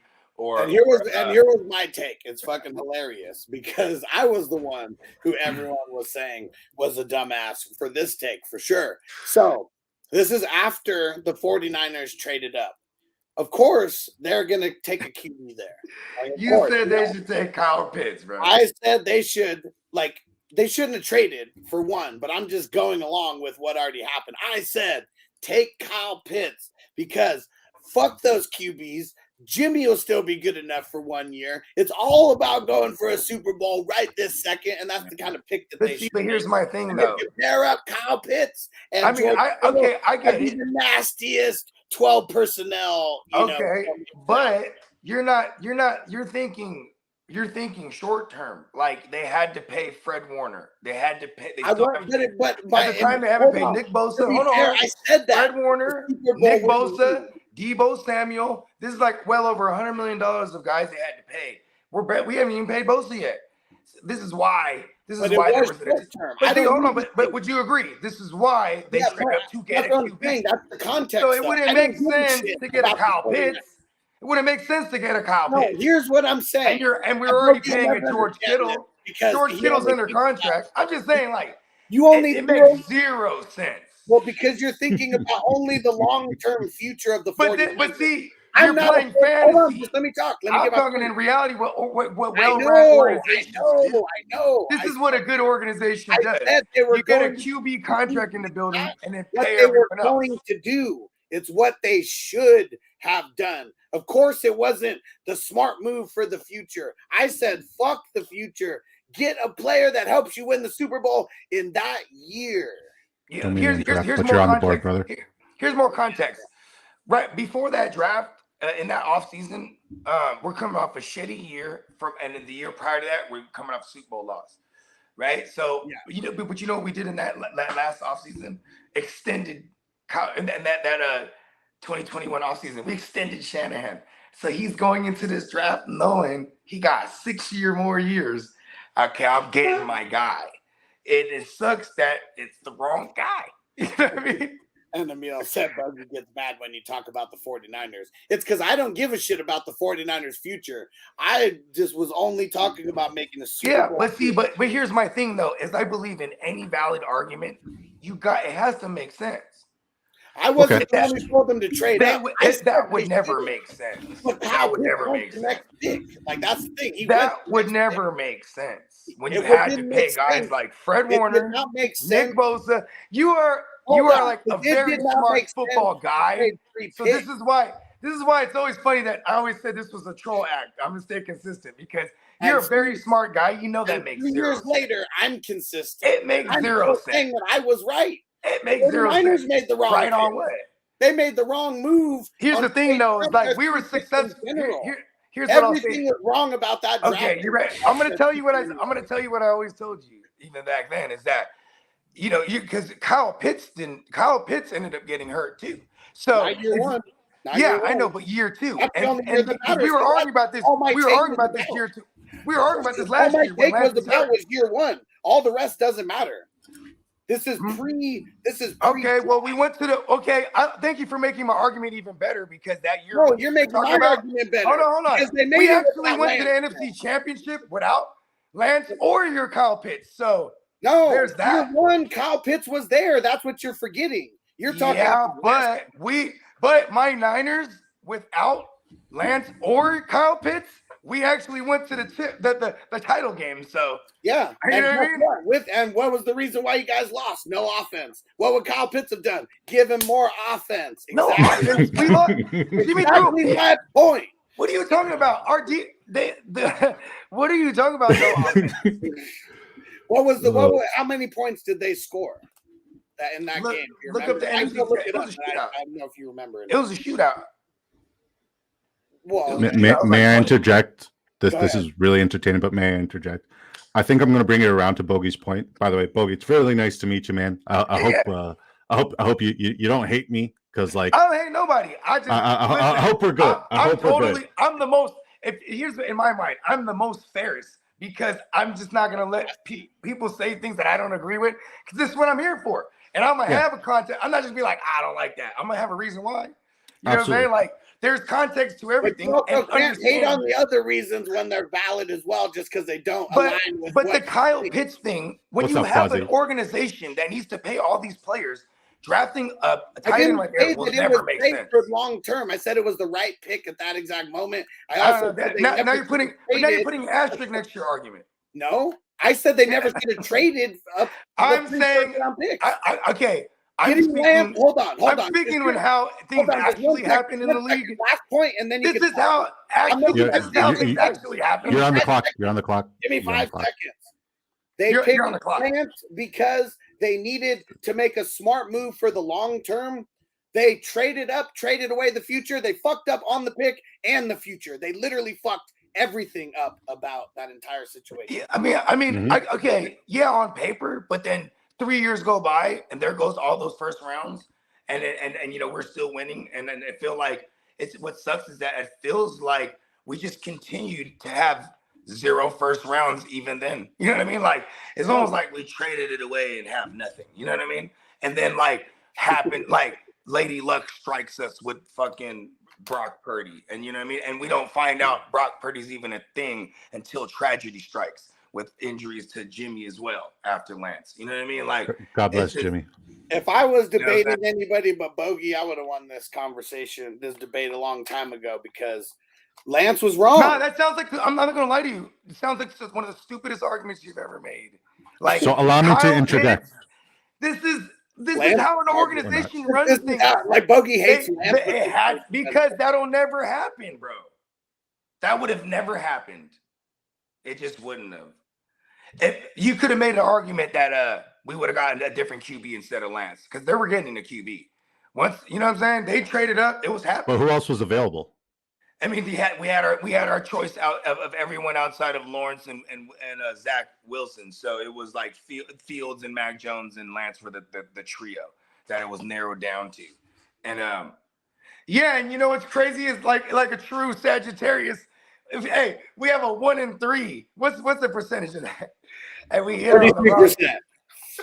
Right? And it was like, and it happened to be like if one out of those 3 guys was the bad choice, you know what I mean? We really don't want to pick them. So the reason why they went for Lance and the reason why I take high upside guys and why a lot of us take high upside guys is because if you're not first, you're practically last in these tournaments. So if you're not going to risk it for the biscuit and get one of these high upside guys, there's no point in fucking playing for this because like nobody remembers 5th or 4th place. Being safe fucking sucks. You might as well just go and get the risk it for the biscuit because if you're not first, you're last. Ricky Bobby, Talladega Nights, great movie. You know what I mean? So that's just my rationale. So that's why I went for the Richardson, and that was a perfect segue, by the way. And that was a great conversation that both of you had. It was super entertaining. I really enjoyed it. I'm saying though, like here's the thing: now let's just transition because this is a never-ending argument. So we'll save. No, I was gonna leave off this. Let Lance be a learning lesson for everybody that's really like high on Richardson this year in redraft. You know what I mean? I wouldn't say I'm high on Richardson. He was just best available because like I had no idea y'all went for quarterbacks that early. Yeah, I waited. But I mean, it's funny because I kind of foreshadowed that earlier on the show. I was like, you know what I mean? Like, when you said you were going to join, I was like, okay, I'm eager to see what his team looks like because normally people that don't draft Superflex, they think they could wait on QB, you know what I mean? And it's and to be fair, before we got on the show, I gave him the little spiel that I give everyone. QBs score the highest, they're the most scarce because you can start 2 and they're going to go Yeah. high as hell, higher than I think what was that in the second round? He couldn't. What up, Adrian? No, Yeah. Dak just went right before What up, him. nephew? It was Tua. Yeah, Let's see who that it was, and that's like great value on Tua and Dak there. That's You know really what I who mean? it was. It was Tua, and then the next crop of guys, the Pesos and Rodgers. Because that's like the cut. That's like the drop off to me. Like I don't put Danny Dumbass in there with Dak in them. I put, you know what I mean? Yeah. How do you think he's going to do this year without Saquon, Danny Dimes? I mean, that Saquon's gonna play, bro. You think he's going to I play? don't see. Like that's the thing. Like these guys aren't going to miss a whole year of eligibility. So it's just like, when are they going to get in there and play? You think they're going to pull an Emmitt Smith? That's right, because they're franchise tag guys, so they can't. I mean, it's X amount of games, right? 6. Yeah, they have to play like someone. Is it just one? No, they is the member Melvin Gordon. He had to come in by like. Oh yeah, 11, he did. He went for like 5 weeks. You have to play like 8 games or 7 to 9 games. It's somewhere in there. You have to play that many, or else the season is like, it doesn't count. Like if you sit out more games, then like there's a certain amount of games you can sit out before the season is like void. Kidding, you're an asshole. He said Disco's team's going to finish in the bottom 75%. In our best ball tournaments, we're not going to finish in the bottom 75%. I assure you we're going to finish really, really high because we've done 115 real money drops there. Tell us about that tournament because I don't know all the ins. I know. I feel like I'm supposed to know about it because he keeps talking about it like we're supposed to know about it. You know what I mean? So maybe tell us about it. You know what I mean, I would love to. I would love to. So essentially, it's there's 2 tournaments with 2 separate prize pools. There's the $3 mini, where first place gets $30,000, and then there's $200,000 in total winnings to be redistributed. It's a $3 buy-in. There's about 76,000 entrants. It's on Drafters Fantasy Sports, and then there's the Drafters 2 Milli. It's a Drafters 2 million. It's a $20 buy-in. First place gets $300K, and there's $2 million in total winnings. Once again, $20 buy-in. And yeah, that's where we draft. There's over 110,000 different lineups, and it's similar to this. There's 12 teams in every lobby that you draft with, but you're not just. By the way, oh my bad. You're not necessarily just drafting for like best overall lineup based off of like best value. Yeah, because also, the amount of people you're looking for diversification. I mean, that goes absolutely pretty much goes for absolutely. And then one of our guys here, Quasi. Yeah, one of our guys here, Quasi, actually won first and second. He's in the chat. He won first and second place in one of these tournaments last year. So Quasi is part of our. So how much money did you win last year, Quasi? Yeah, throw it in there. I'm curious. Oh, okay. She said max entry is 150. Now, is there like a cap on the total teams, or do they say? He said max entry is 150, so that's pretty good. You know. Yeah. So if you could do 150 per tournament. And do they say like how is there a cap on how many teams, or do they say? Yeah, he said max entry is 150. No, that's per person. Yeah. So no. So say you wanted to do like the Drafters $3 mini and join for the Drafters $3 mini. You do 150 lineups and then you're capped. You've hit the max, and then it goes for the same thing for the Drafters 2 million. Yeah. So that what I'm asking is like, is there like on the tournament itself, like the entire tournament, like how many teams are in that, and do they? Okay, so for the $3 mini, it's 76,000 something, somewhere around that range. And then for the Drafters 2 million, there's 110,000 people that you're competing against. So that's what we're more tailored to. And like, I really am very grateful that you guys invited me to your world. And I'm absolutely humbled by this ass kicking that your community is giving me right now. So I appreciate you guys humbling me. But I think the best kind of, approach to learn anything is baptism under fire. And once again, thank you guys for the opportunity to, for sure, give a guy who's absolutely like a nobody in this. They told me not to touch that stove. I'm touching the stove. Fuck that shit. Yeah, man, we're not gatekeepers around here. Like, there's too much of that in the fantasy football space. So, especially, if you're gonna get in tournaments with us and stuff, like we're always inviting people on. I'll support any way I can. I fucking love the content here. You guys are absolutely incredible. And once again, like, I'm a nobody in this world. So the fact that you guys are like opening up your doors and welcoming me in, I'm very grateful for the opportunity. So thank you guys, and thank you for letting me talk about myself and my product. So yeah. Yeah, man, hell yeah. Yeah, dude. I mean, we ain't never see. Here's the thing, bro. Is I think people take it personal. If you know what I'm saying, like what It's I mean. football. If there's come on, Yeah, and no, you know what I'm it's all saying, love. like what I mean, and it's like man, shit. That's why he was like, you know what I mean? And honestly, we probably would have checked your shit out, but we're always on at that same time. You know what I mean? I know. It just didn't, you know what I mean? And we're weed heads, bro. You gotta kind of remind us. You gotta kind of let us know. Well, like that's what I was trying to tell Alex earlier. I was like in terms of the conversation, like because I have a really bad attention deficit disorder. I do like you type a couple words, click enter, then type a couple more words, click enter. And the shit he read just made it seem like I was such a fucking dick. Where I was like, I'm actually a nice person. Like I generally like love the product. And it's just like, no, Bogey hates me now. Don't let Bogey hate me. I want smoke with okay, we good. I want smoke with the entire world. We good. Man. So welcome to the 420 crew. Hell yeah. In terms of smoking, I used to partake. And then I got into a really bad accident. Where you from, my good brother? Ottawa, Canada. Okay, tight. Yeah, so in Canada, there's some smoking motherfuckers for sure. Yeah, it's legal here. Hell yeah, it's been legal. I remember the day they went legal. What was it, like 4 or 5 years ago, 6 years ago? Something like that. Like, I mean, they always had the medical shit, but when they went like recreational, and they said they ran out of the tree like that first hour everywhere. And it was like this whole like drought. And I was like, damn, they didn't. The moment they opened it up, now they're in the drought. It was just before COVID too. It was just before COVID. It was before COVID. So it wasn't that long ago. It's like 3-4 years ago.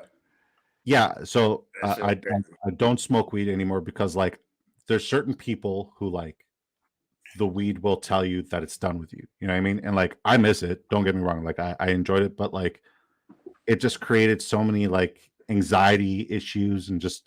I don't know, man. I tried to go on the THC shit, and then it just gave me fucking diarrhea. So, she said she was done with me. Mary's over with me. It was a nice relationship while we had it, but it's over and done with. So now I just stick with my. You know what's crazy, bro? I'm not gonna lie to you.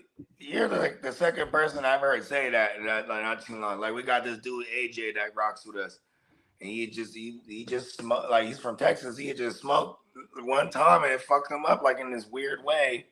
He's just done. It's weird. It's weird, and it happens to some of us, and I don't know how to explain it. But like the fact that you get it, it's pretty fucking phenomenal. Yeah, it's just so like I'm not anti-weed. Thank God it doesn't do that to me. Yeah, and I hope it never does. Honestly, I wouldn't wish that on anybody. Don't wish that evil on me, Ricky. Don't wish that evil on me. I mean, you know what too? I was thinking when you said like it gives you anxiety, you could be just smoking some strong sativa. Tried it all. Okay, because sativa, a lot of people will mistaken like extra awareness for paranoia. Even you know what I mean? Like. And then it gave me insomnia. But also too, I'm a fan of that feeling, lightweight. I kind of like. Oh, see, that's crazy. So it gave you insomnia. See, it's weird. So here's one thing that I've heard, and this is from someone who had crazy ADHD. He said that for whatever reason, whatever type of whatever effects weed would give me, it would give him the exact opposite. It's just a chemical imbalance. It's so weird. Everybody's like got different chemical build, I guess. So yeah, it's just weird. What up, Peacock? Peacock. You got to let him fly. He's a peacock. Oh, yeah. Yep, that's actually the same. Gotta let him fly. Fucking Tino. Of course, it's the Cowboys year, right? Every year. I mean, shit. I don't know, man. It's been hella years already. That's why I hate it when I see other Niner fans. They go, "Oh, Quest for 6, right?" I'm like, you sound like you've been saying that shit for 26 years now. As a Patriots fan, it's almost been 30 years since the last time we won that thing, bro. As a Patriots fan, as long as Mac Jones is at the helm, we're not even close. How old are you, bro? I'm 33. 33. So. Yeah, so since you were 11, 13, 11, 12? No. My father named me after Drew Bledsoe. No. Okay, I get that. But I'm saying like you've been seeing greatness since my whole life. 11. Yeah. Okay. Yeah, my whole life. Yeah. Probably like 9, huh? Because how long? Yeah, he did leave a couple years ago. Yeah. So he's been seeing it for fucking ever. Yeah. It's crazy because It's I got with my Niners, like, you know what I'm saying? Like, I grew up in the Steve Young era. And then, like, you know, so we had one and then just a bunch of. I need to hear this. I need to hear Tom this. Brady is not the GOAT. That is Joe Montana. Debatable. Of course it is, for sure. Yeah, Debatable. Everybody's entitled to opinion. An opinion is like an asshole. Everybody has one. They all stink. I've always been saying that Joe Montana's the GOAT way before even like Brady ever started winning on more. And like I just said, no matter what, Brady can win 10 of them. It's like because Montana, he just never lost, bro. That to me in my metric that holds water. You know, Jordan never lost. Fuck LeBron. That fool lost hell of them. You know what I mean? You know what I'm saying? Like, no one should ever bring me that LeBron Kobe argument. I mean, LeBron Jordan argument. You know what I'm saying? I'll put more respect on Kobe's name and say like Kobe's that don't even put the LeBron Kobe argument. Fuck that. You know what I mean? How many's Kobe got? 5? Yep. Big Kobe guy over here. Big Kobe guy.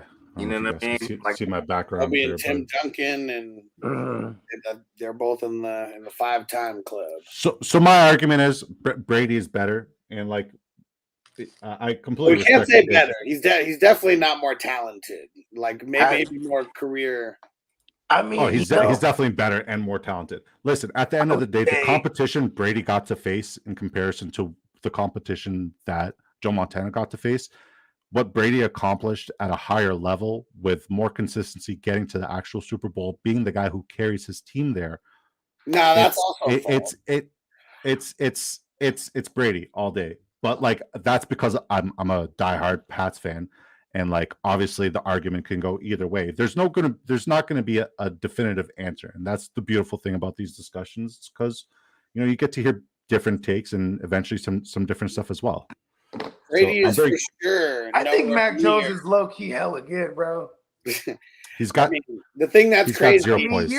We gotta pick up from year one, bro. Year one, he almost threw for 4,000, bro. Like, but year one in the drop back set where and I guess like I'm spoiled because we had Brady for so long. You had Brady was not great. But year one and year two, and even in Bama, he has 0 poise when the pocket breaks down, and that's where Mac Jones sucks. It's not the arm talent, it's not the athleticism, it's the lack of poise.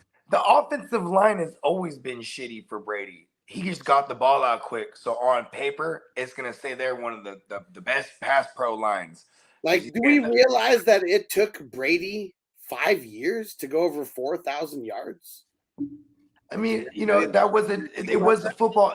It was a football era where they're more running the ball. Like, I mean, who were the prolific passers? We kind of debunked that, though, right? We kind of debunked that about it only being a rushing. But I mean, I'm talking about like as far as that team. Like, how about that? As far as that team, like they were who was the running back over there? Corey Brady in his sophomore year, 400 attempts, 600 attempts in his second year as a starter, 527 attempts. Yeah, he jumped up. Yeah, okay, and he was like a 3,200, 3,300 yard passer those years. 2,800 year one, 37 year two, 36. Okay, so he jumped up tremendous. Okay, so the 37 jumping up to the 600 with the 37. That really shows me they were already dinking and dunking.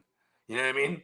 Yeah, he threw 28 touchdowns in that year. 14 interceptions. Wow, that was the year they went. He didn't stop throwing interceptions until they got Randy Moss. Like, he was throwing like 12 to 14 a year before they got Randy Moss. Yeah, hell yeah. You know what's crazy? I just realized I'm at 0 IDPs so far, and we're 22 rounds in. Oh yeah, you better go IDP with all the last ones. I think I'm going to go last 7, just IDP. Just get like maybe one more. I always tend to have 10. That's how many I want. I want 10. I probably should have asked you like how many IDPs do you go for? So 10.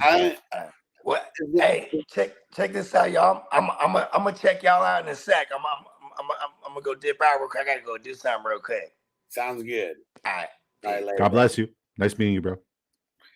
And Kidda said, I think Mahomes is actually the best. Talent-wise, I don't think that it's debatable, because we're not talking, when we talk talent, we're not talking team anything, even though he does have 2 Super Bowls, but we're talking personal accomplishments and the shit that he's done. He's thrown for 5,000 yards already twice. He's gone over 40 touchdowns.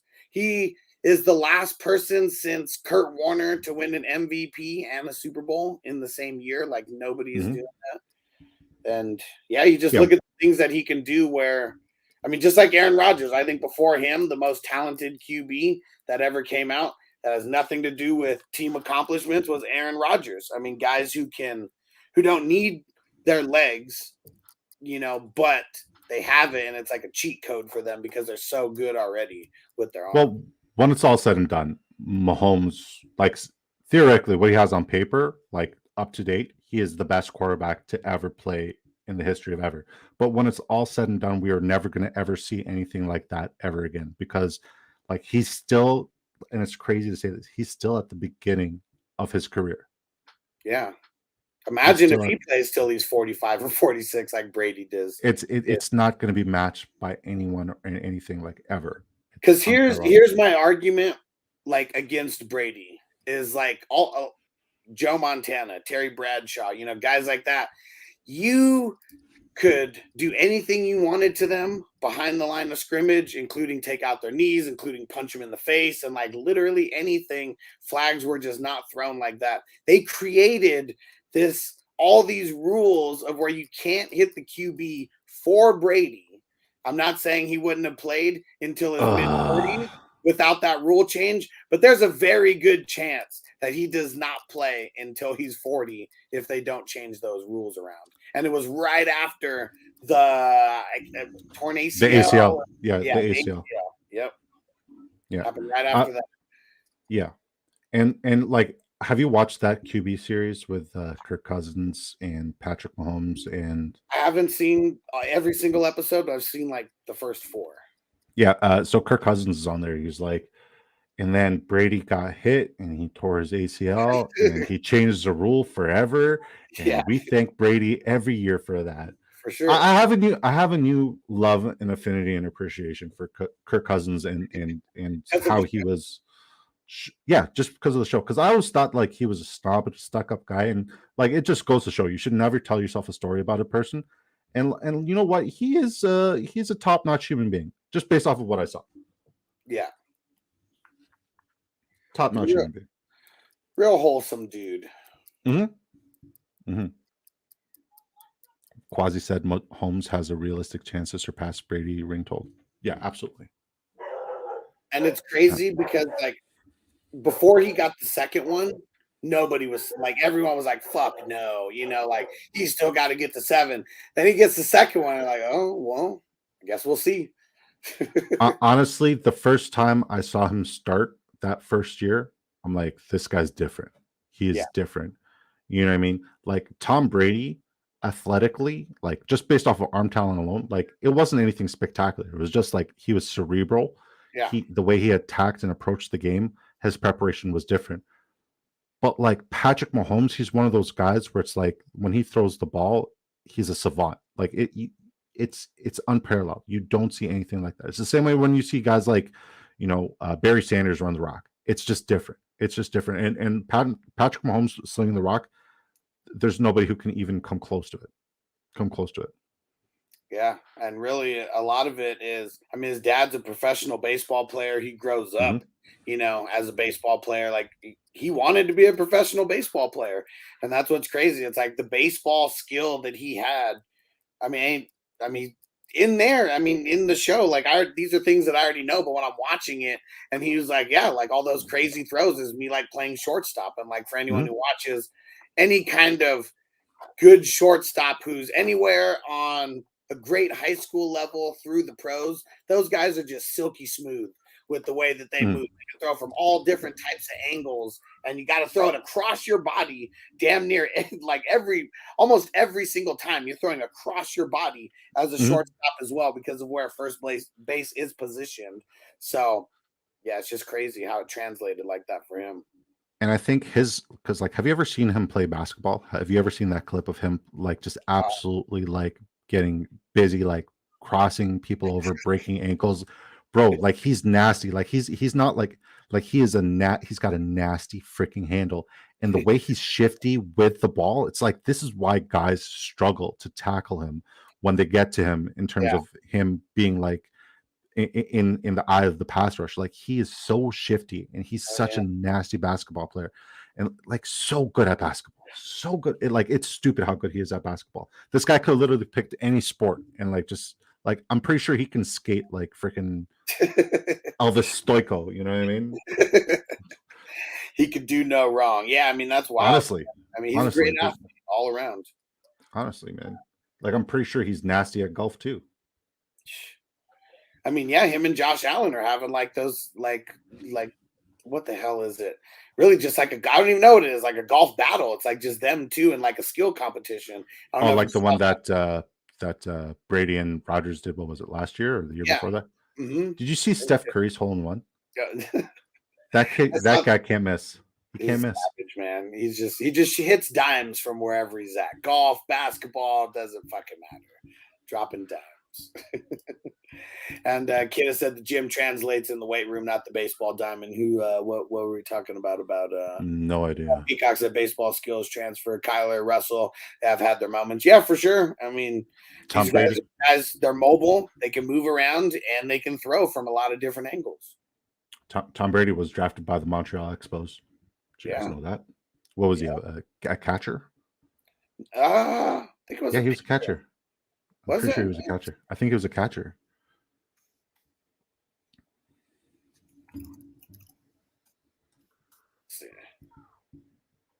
Yeah, left-handed hitting catcher. If you're a left-handed hitter, man, you're gonna get picked up. I have no idea about baseball. Couldn't tell you anything about baseball. I'm not a baseball guy. I play football. I play basketball. That's it. That's where like my knowledge of sports kind of stops. And like it's bad because I'm Canadian and I have no idea about hockey. What? Just not a hockey guy, bro. Just never got into it. We're on the clock. Just never got into it.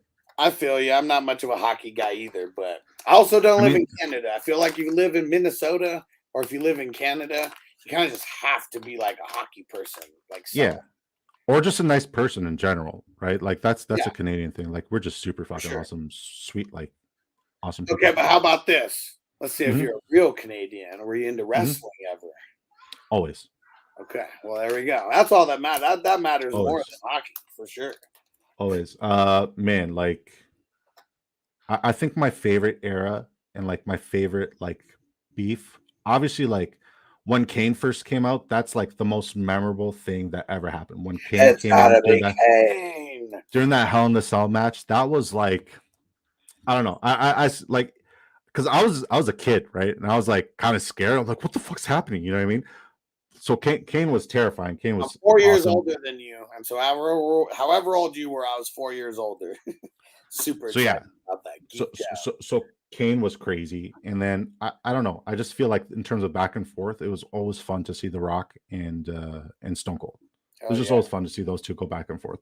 Undertaker, yeah, he's cool. I think like the thing I liked the most about Undertaker was the entrance and like the way he sat up, but like the wrestling wasn't phenomenal, it wasn't spectacular. Like he didn't wow me. I mean, the Tombstone was a cool finishing move, but yeah, The Rock though, that's my guy. Love me The Rock. Hell yeah. Attitude Era was the shit. Yeah, D-Generation X. It's the best. Mm-hmm. Tino said baseball's easy, bro. You stand there in the batter's box, pitcher throws the ball, you hit. He said, I try to get you out with my homies. Yeah, if it was that easy.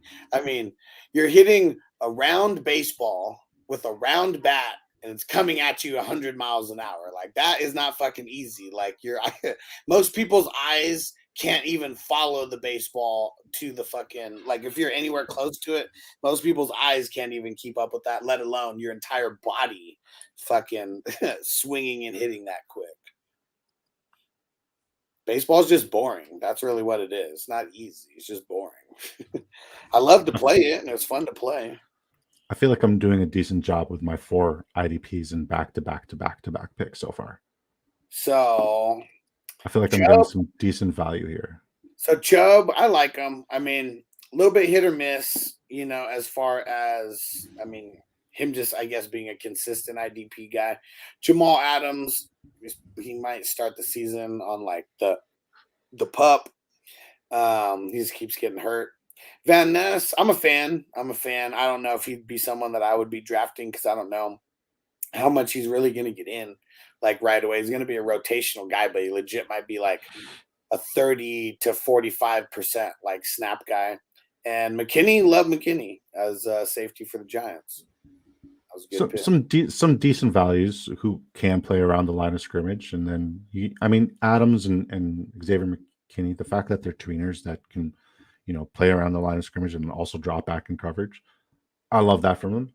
There's a couple great late round values that people like just kind of like fade and relatively go unnoticed. So I'm happy with my IDP so far. And Peacock said that's why Jordan sucked with the White Sox. What's crazy is Jordan hadn't played baseball since high school. And like people say that he sucked, but he was actually getting better. Like I forget exactly. Like if you go watch that movie, Jordan Rides a Bus, they go into like all his different stats and shit like that. Pretty much he was in the batting cage before everybody started practice, in the batting cage after everybody went home from practice. And he like increased his average from year 1 to year 2 by like almost like 100 points or like some shit like that, going from like low 200s to like either close to 300s or low 300s. The only reason that he came back to basketball is because the MLB strike happened and he wasn't going to cross the picket line. And so instead of getting into all that drama, he said, fuck it, I'm going to take this as a sign and go back to basketball. If MLB never striked, we might have never seen the second three-peat from Jordan and the Bulls. Can't say that like, so like Kobe's my Jordan because like I was like Jordan, I was kind of like what 6, 7 years old when he finally like stopped winning championships and shit. I was 12. I was born in '86, so yeah, not that much. Yeah. So Kobe's my Jordan. So like I'm obviously like big Kobe guy. You can see it in the background and whatnot. But yeah, like it's a completely different era, completely different generation. Kobe had tougher competition, and I feel like LeBron had tougher competition than both of those guys combined. See, that's all subjective because NBA, you only start 5 guys, and like one superstar on any team at any time, like that there's superstars that Jordan played against that LeBron has never even came up against. LeBron never went up with a player like Gary Payton, one of the best two-way players of all time. Jordan he went against Gary Payton. LeBron played against Gary Payton. Well, yeah, I mean, come on. In his prime, when Gary Payton's really the you're up, by the way. They played on the same. They played on the same team as in Miami, and I mean, at certain points. But yeah, it's not the same. Like, who was he went up against Tim Duncan? I mean, that was some Tim Duncan, and I don't even remember if David Robinson was there. But I mean, he's one of the best players of all time for sure. But where's the other? When he went up against KD and Russell Westbrook, like it's funny that people bring that up as an argument because every player on that team was in like their 3rd year or less. A lot of rookies on that team as well. So that was when he got it. And D Wade had to put him over the hump there. But like the only super team in that era was the Chicago Bulls. Whereas every team in the NBA, half of the NBA is a super team. No. They're not. How can they be a super team when they built only through the draft? And Jordan's the superstar that made that a super team because of him. Well, okay, so context, because you're right in the way you paraphrase it. Like they didn't go out of their way to build the super team the way these cowards build their super teams these days. They did it through the draft, and I agree with you completely. But if you look at like the overall roster construction of all the other teams, like they were a super elite team, just having the best overall lineup around them. Okay, but that's like saying when the Lakers were great and Kobe was the best player in the league. Oh, they're the super team, but that's not fair because Kobe made them a super team. They're a super team because Jordan was. What's up, Bogey? I think the best Kobe team to me, because I always hated the Lakers. I grew up a Warriors fan, and but Kobe is awesome. Shaq is awesome. You know what I mean? Like You know, it's funny. I'm like that. Like, you know, I like players, but fuck that team historically, right? I just don't like. You know, what I mean, anyways, that Kobe team with Trevor Ariza and you know, like Pau that was Gasol, Ron Artest. Pau Gasol. That was the one where I'm Yeah. like, okay, Kobe's the guy, bro. He Yeah. beats Boston. Like Yeah. it was like. One thing that I was, will you know, say, you couldn't say the doubters couldn't say anything about Kobe. Oh, yeah, he couldn't do it without Shaq. you know what I say though? He couldn't do it. And BS, this is for you, bro, because I was in attendance in Game 6 of that specific one. 2000. Were you wearing that? Were you wearing the thing? No, in Game 6, I was rocking the Celtics starter. Okay, okay. I didn't want to get into no drama Game 7, so I just wore neutral colors that day. But I only bought the Celtics starter jacket just to talk shit out of Laker game. I didn't even like the Celtics. It's really because you know why? It's like that shit is hard to this day. I'm still glad that I have that. And I know people like you know, I got homies like some of my dear friends that are diehard Lakers fans, but it's crazy because I know there's more of us that hate them. You know what I mean? There's a whole legion. You know what I'm saying? I mean, they're one of the best franchises. I mean, them in Boston are like they're the you know premier the basketball winningest franchises for sure. Yeah, they're the most winningest, right? They got like 34 combined or something like that. And BS said we were never a super team. No, Bogey's saying the opposite of that it wasn't a super team. I'm saying the opposite. Like that was the team. That was the team where like you had to if anyone doubted Kobe, like this is like where he facilitated. Just went to rest. Yeah, it got put to rest because bro, this was an entire like. It was kind of bullshit how they got Kwame Brown off and somehow got Pau Gasol back though. Like whoever the fuck, like I know that like his brother was a part of that. Pau Gasol was a part of that also. But that was a fucking crazy trade. What year did they have Nash? Oh, that was the year with Dwight Howard. That was shortly after they had Dwight Howard as well. Because then that was when it was like I hated the Lakers when they had Nash. Like because it was like Steve Nash is a Canadian treasure. You put some respect on Steve Nash's name. He's a Canadian treasure. I love Steve Nash. I love Steve Nash. Steve Nash was like my favorite player of all time because like I love his style of play so much and he's so money for whatever money. Well, when he was with the Phoenix, yeah. He was different. He was different. He was another guy who was just like a savant with the basketball. It was cool to see him. Him and White Chocolate. White Chocolate was fire. Oh yeah, J-Dub. Hell yeah. Yeah, fire. Hell yeah. That's for sure. So you guys do basketball as well? Nah. I just don't have time. My lady would never sign my permission slip to do that. Yeah, I'm already. You know what I mean? And I love this football shit, and I love doing the content. And it's like it's just you know what I mean. It's just it is what it is. You know what I mean? But basketball and stuff like that, it doesn't really drive me to want to like do play the fantasy. Like, I almost got it. I was like that close to getting in a couple of leagues a couple of times, but I was like, you know what? Like it's just nah. What about Baseball DFS? Too. Do you guys do any DFS? I mean, okay. I can't because I'm in Vegas. When I'm going to phrase this the best way possible. There were certain things that I had to put to rest in my life at one point or another. Whether it was online poker or online betting period.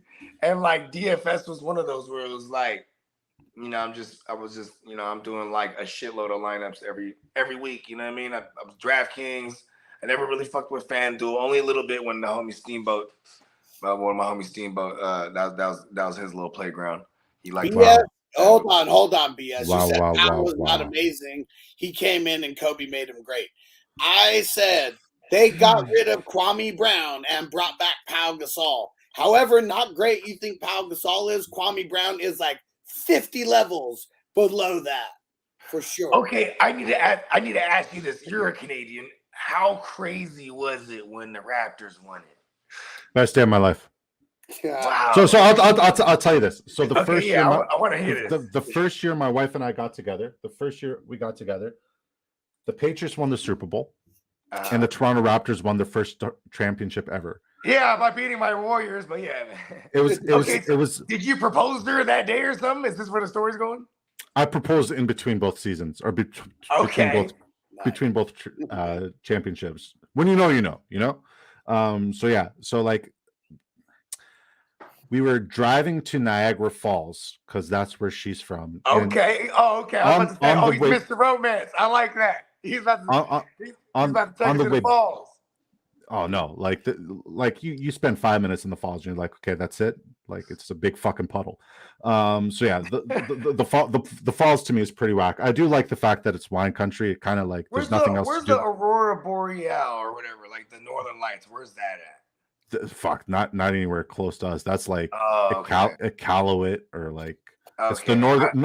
northern You territories. can tell I'm so American. I'm just an American. I'm just a poor American buff. Because I was like, I just generalized it. Like, do they see it everywhere in Canada? Like, I'm like oh, it's way up north. Like it's hot as ballsack here. It's super humid. We're more like because you're like, I mean, what actually where are you at? Are you like East Coast, like Canada? I think like the closest state to us would be probably New York. Okay, yeah. So then for sure you're getting the humid weather. I mean, yeah. New York sucks in the summer. That shit is musty, bro. You know, yeah, and it's the humidity that's the worst, right? Yeah, you know what I'm saying? Because it'll be like 95 when it wasn't even that bad or something. But it's like, oh, you're just like, yeah. We even tell the temperature differently. Yeah, like we say it's plus 37. You say it's 95. If it was 95 for us, Satan would have come up and shit would be hitting the fan. Oh, so yeah, shit. it's completely different. Oh, you guys read it as like Celsius? I don't even know. I don't even know the fucking difference. Like I'm an idiot. I'm an idiot when Yeah, it comes to that shit. Like, are we Celsius? Part of that trade. Go look it up. He was the biggest part of that trade. You're still on that. So yeah, like so yeah, that Toronto championship. You gotta see an argument through. You know what I mean? We were on our way back. We were on our way back from Niagara Falls during the parade, and we were about to stop by the parade until we heard that there was shooting. So we just drove on by and kept going. So I will say one thing that we need in Canada more of, because it's only in a couple of certain locations, we need Chick-fil-A. When I was up in Buffalo, I went to Chick-fil-A.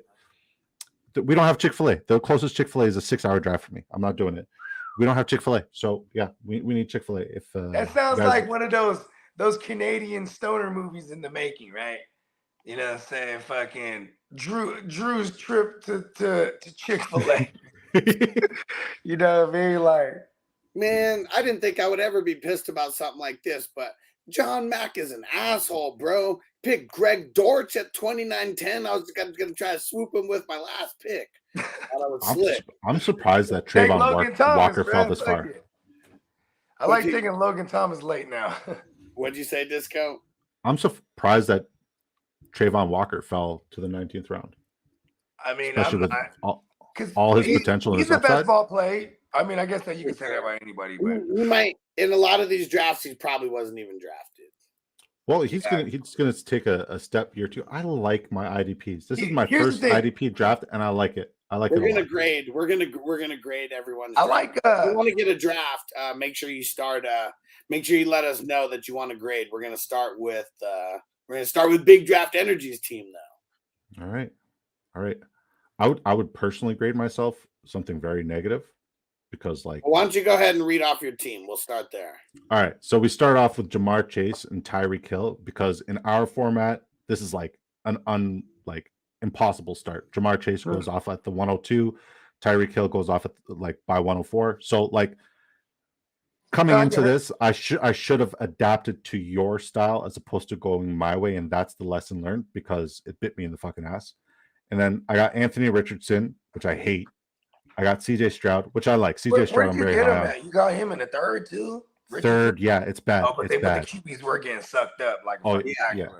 Then I went with Jameer. I go again on my own, Jameer Gibbs. Then I went with Christian Watson, J.K. Dobbins, George Pickens, Quentin Johnson, A.J. Dillon, Tyler Algier, Trey Lance, Roshan Johnson. I'm really high on Roshan Johnson. I don't know how you guys feel about him, but I'm very high on him. I think first 8 weeks he's gonna not do diddly, but I think the last 8 weeks he's gonna take over. He's just an injury away from getting into an actual role, and especially when the winter time comes around. But I mean, for everybody that wants Justin Fields to be what he is, it's gonna counteract liking any of those running backs. I don't think I should like any of those running backs, particularly in a rotation and with a mobile QB. You know what I mean? And how do we pronounce dude's name? Is it Quasi? Yeah, it's Quasi, aka the 210. There we go. So he said that you would have picked Jackson in your spot without hesitation, and Jackson would go the very next pick right after that. Yeah, hindsight being, hindsight. But you know what? You're right. He would not have gotten Chase at that second pick, like no matter what. So really, just about which way that you wanted to go for sure. And I've started multiple of these drafts with going two wide receivers. Like I actually have a Justin Jefferson, Tyreek Hill in two of these leagues. So but I got a little bit lucky that the QBs didn't go off like crazy, so I was able to get okay ones. Like I didn't have to go the Richardson Stroud route. I mean, there's one where you're living extra dangerously. That's the excellent one for sure. Extra dangerous. Who the Trey Lance? Like Kyler. Wait, who do you got? Oh, you got golf. You got golf and Kyler Murray. I'll tell you who it is right now. Okay. I mean, that's not bad. Cause like if you can get like Murray, like Oh, yeah, I mean, it ain't over. It ain't over. Yeah, it ain't over. So yeah, I feel like overall, I feel like overall, based on skill positions, I crushed it. In my IDPs, I feel like I like the late round steals that I got. So we also got Cortland Sutton, Rashad Bateman, Tank Bixby, Elijah Mitchell, Marvin Mims, who I'm really fucking high on this year. Really like Marvin Mims.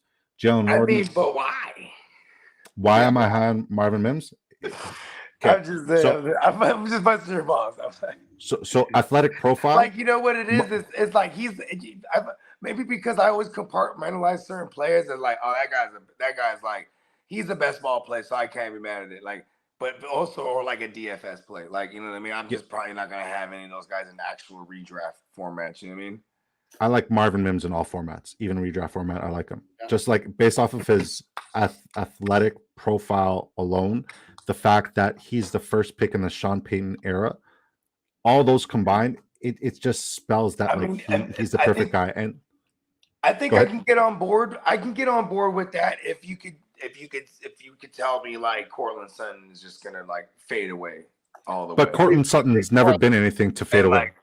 But you did Cortland Sutton also, though, right? I did. So I got a little correlation that way. If Marvin Mims is a bust or has a bad day, get Tim Patrick. Don't stop. I like him there. I like him as well. We got Warren, Nico Collins, who I'm very high on this year. Peoples Jones, who's like whatever. He's just like a high ceiling spike week freak.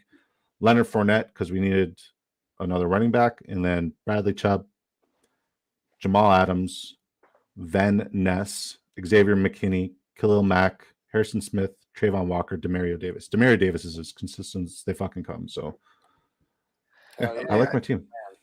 So Kidda said you get an F for your first time, but he said going more and you'll get better. Yeah, for sure. I mean, like it's just because like I already know like it's just the format. It's different. And he got a best ball. He got a best ball team like a motherfucker, like Rashad Bateman and Cortland Sutton and Denzel Mims' brother.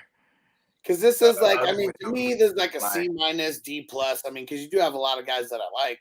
But the QB situation definitely brings it down for me. Yeah. And we got 0 tight ends. Well, and seeing you don't need a tight end in this format. But the fact that you could get a tight end, like I could have taken Travis Kelce and he fell. Well, you have a Travis Kelce that's always going to raise. You know what's crazy is he almost never didn't somebody stack Mahomes and Kelce too? Song did. He got Mahomes at the 4. And see, that almost never happens. So, and this isn't like a mock or anything. So, that's really dope. He came up right there. Kelce doesn't really make it out of the first round in these days. So just based off of the first round alone, you got Josh Allen, Stephon Diggs, you got Pat Mahomes, Travis Kelce. So a few stacks. You got Justin Herbert and Austin Eckler. Stacks are cool. Stacks. Yeah. I'm a fan of the double stack. The super double flex stacks are fire too. I'm not even mad at the triple stack. Like in a single QB, this is probably like easier to do, but like having Chase, Higgins, and Joe Burrow, like I'm all about that. Like last year, I made the fatal mistake of having a lot of Justin Herbert and Keenan Allen, Mike Williams teams, like just having all three of them. Because if it works out, it works out. You know what I mean? Yeah. Like, I remember years ago I had, the big Jordy Nelson year, was it 2016? I had him and Adams as stacked with Rogers. Was loving it. You know what I mean? Sometimes it just works. And then people say, "Oh, what are you gonna do on the bye week?" Oh, good. Fuck the bye week. You know what I mean? It's gonna happen, and then so be it. Then you're good. Yeah. Yeah. You know what I mean? I like the last comment. Rookie QBs in best ball. Eh? Yeah. So Crispy, he's like the resident dad around here. Yeah, he's my actual dad. And he's been. If you wonder, the apple doesn't fall far from the tree. He's been drafted we don't take any time off. Like literally, like we've been drafting this best ball since the beginning of April, since Underdog opened up, and we've been drafting for Dynasty like legit 2 days after the Super Bowl ended. So Crispy's been around for all of that. And real quick, I mean, I'm talking a lot of shit to BS, and it's funny, but shout out to his whole crew because they got they got 2 awards from High Times. Okay. Super fucking dope. So they won first place for infused pre-rolls, and it's like a triple infused like pre-roll, I believe. And it was what kind? It was the Neapolitan flavor. So I'm gonna smoke a bowl of the Neapolitan wafers right now so I can check it out. And then they got first place in the non-infused pre-roll category as well with their rainbow sherbet pre-roll. So nice. And it's all these are all various like OG like family. I would say so. I mean, I know that BS, everything that he fucks with, it's got to be coming from the OG family. So I would just assume that all this would be coming from there as well. I'm getting an anxiety attack thinking about any of that right now. Can't do it. I can't hang with you guys. It is crazy though because like I don't know, man. Just weed. I don't know. I get anxiety thinking about a world without weed. I hear you. That's how I feel about fantasy football. Yeah. Need it. That's how I feel about fantasy. Absolutely. So here goes Kidda. So he starts it off with Burrow, AJ Brown, Amon-Ra St. Brown, Devonta Smith, Geno Smith. He goes with the Browns and the Smiths right back to back there. I see what you did. And Aaron Jones, Rashad White, Roquan, Dodson. Well, obviously. And somehow he went with the late stack. Little stackage there. I like it. The Wolf, Sam the Wolf. The Wolf. Oh, Logan Wilson, Pittry, Singleton, Josie Jewell, Jacoby Myers, Darnell Mooney, Bentley, Komet, Anal Zone, Ford, Miller, Kareem Hunt, Levante David, Sam Laporta, Kaiser White, Robert Woods, Devontae Parker, Bogey's homie, Aladdin Roberts. Yeah, the Aladdin. Who's on Pittsburgh now. He's in Pittsburgh now. That's crazy. Yeah. Yeah, he'll be a rotational guy. I mean, because you got Highsmith there, so isn't Highsmith an edge? Yeah. Yeah. But it's like he's the outside linebacker though, right? As well. Like they move. And Landon Roberts, I'm pretty sure, is an inside backer. A middle linebacker. I could have sworn he played outside, but you might be right. I mean, that's just the way that because that's the way Miami played him, so I can't just assume that he's.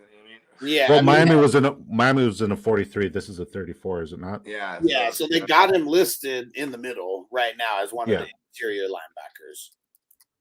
Yeah. We'll see how they scheme him up, though. Because I mean, Pittsburgh. It kind of sucks for their linebackers for fantasy purposes because it's kind of hard to get. I mean, I guess 2 years ago they were one of the shittiest run defenses. You know what I mean? For sure. And last year it's not like they went super crazy. You know what I mean? But I just don't get it. Why don't their linebackers like go crazy? This one's for Bogey. He might fill in that jack position in the 34 defense. There, Bogey. I know how much you like the jack position. It's funny because I didn't, but I was like, Jack who? I was like, I don't even know what the fuck you're talking about. Yeah. I was like, oh, he's talking about the Will and the Sam and the Jackson and Mike. So okay. Yeah. Anyways, I like what Kidda did here. I mean, Sam Howell was the third. I mean, Kidda's always good with the IDP. I just like to hate on Kidda's teams, So I mean, And I like Kidda. I feel like I draft like close to similar to his style. You know what I mean? yeah, this is like this is a B minus, maybe even a C plus, kind of on the fringe. It's funny because I was going to give him better. a C plus. I didn't want to be too nice. I was like, this is like a B. This is like a B. I've seen What do you win? What do you win in this? So as of right now, I got to rework the prizes with the because now we've crossed 50 divisions officially. But before I did this, all the payouts are based on 50 divisions, and the top team 2,000 and top 10 get paid out. So in the pinned comments in each of the divisions, you'll see the bylaws there, and it's got everything broken down in there as well. Perfect. See, very subjective because Song gives it a B plus, Marty gives it a C. I mean, I was right in the middle of it. It's also like okay, how about this? Like, I'll go back to Disco's team. Like, his team didn't stand a chance with me grading it because it just had a lot of players that I just don't like either. You know what I mean? Yeah. So like that's usually what makes people the grades subjective, right? Like you might just like a couple of these players more. You know what I mean? And we always say the only way that anyone is going to get an A is if we're drafting with like a handful of dumbasses, like in the league, and a couple people are just like just drafting horribly, and that just doesn't happen. Like we don't usually get a lot of people who just are bad with drafting necessarily. Yeah, because I mean, we have a lot of repeat offenders as far as savages, so. You know what I mean? It's usually like when there's somebody who's like new and didn't really, no offense to you being used as an example right now, but like they just kind of get in over like what the QBs went and then like gets them in a fluster. I just always had that cardinal rule, like ever since I started playing Superflex and like when I figured out like, okay, you really gotta, if you're gonna play that game and wait, you gotta like, you can't wait too long at least, you know what I mean? Like, I mean, even though like Richardson might have been you can't wait at all. Yeah, especially being in the back end, you can't. And I probably still would have if I had Richardson, I probably still try to secure Minshew somewhere along the way, just start doing like due diligence. You know what I mean? Like, just so I could have as much maximum production every week. You know what I'm saying? Because like just in the no matter what, yeah, in the event that Richardson don't start week 1. You know what I mean? And then same thing for Stroud. Like, I mean. We're not saying luck can't happen because, especially in best ball, some luck's going to be there. Yeah, I mean, the first person who ever won this tournament, like his QB situation was shit. You know what I mean? Yeah, but somehow had one. By the end of the year, he only had one, and it was Davis Mills. And that's like, but he had Amon-Ra St. Brown, and out of like the how many made it to the finals that year? It was 15 in the finals. Out of 15, I think he was the only Amon-Ra team. So that that was it. Did it for him. And that year, we only had 112 teams in. That was year 1. How many are you at now? So, let's see. Year 2, we had 262. And let's see. We're up to 50. Let's just say from the 57 divisions, right now, we're at 684 teams. Amazing. That's amazing.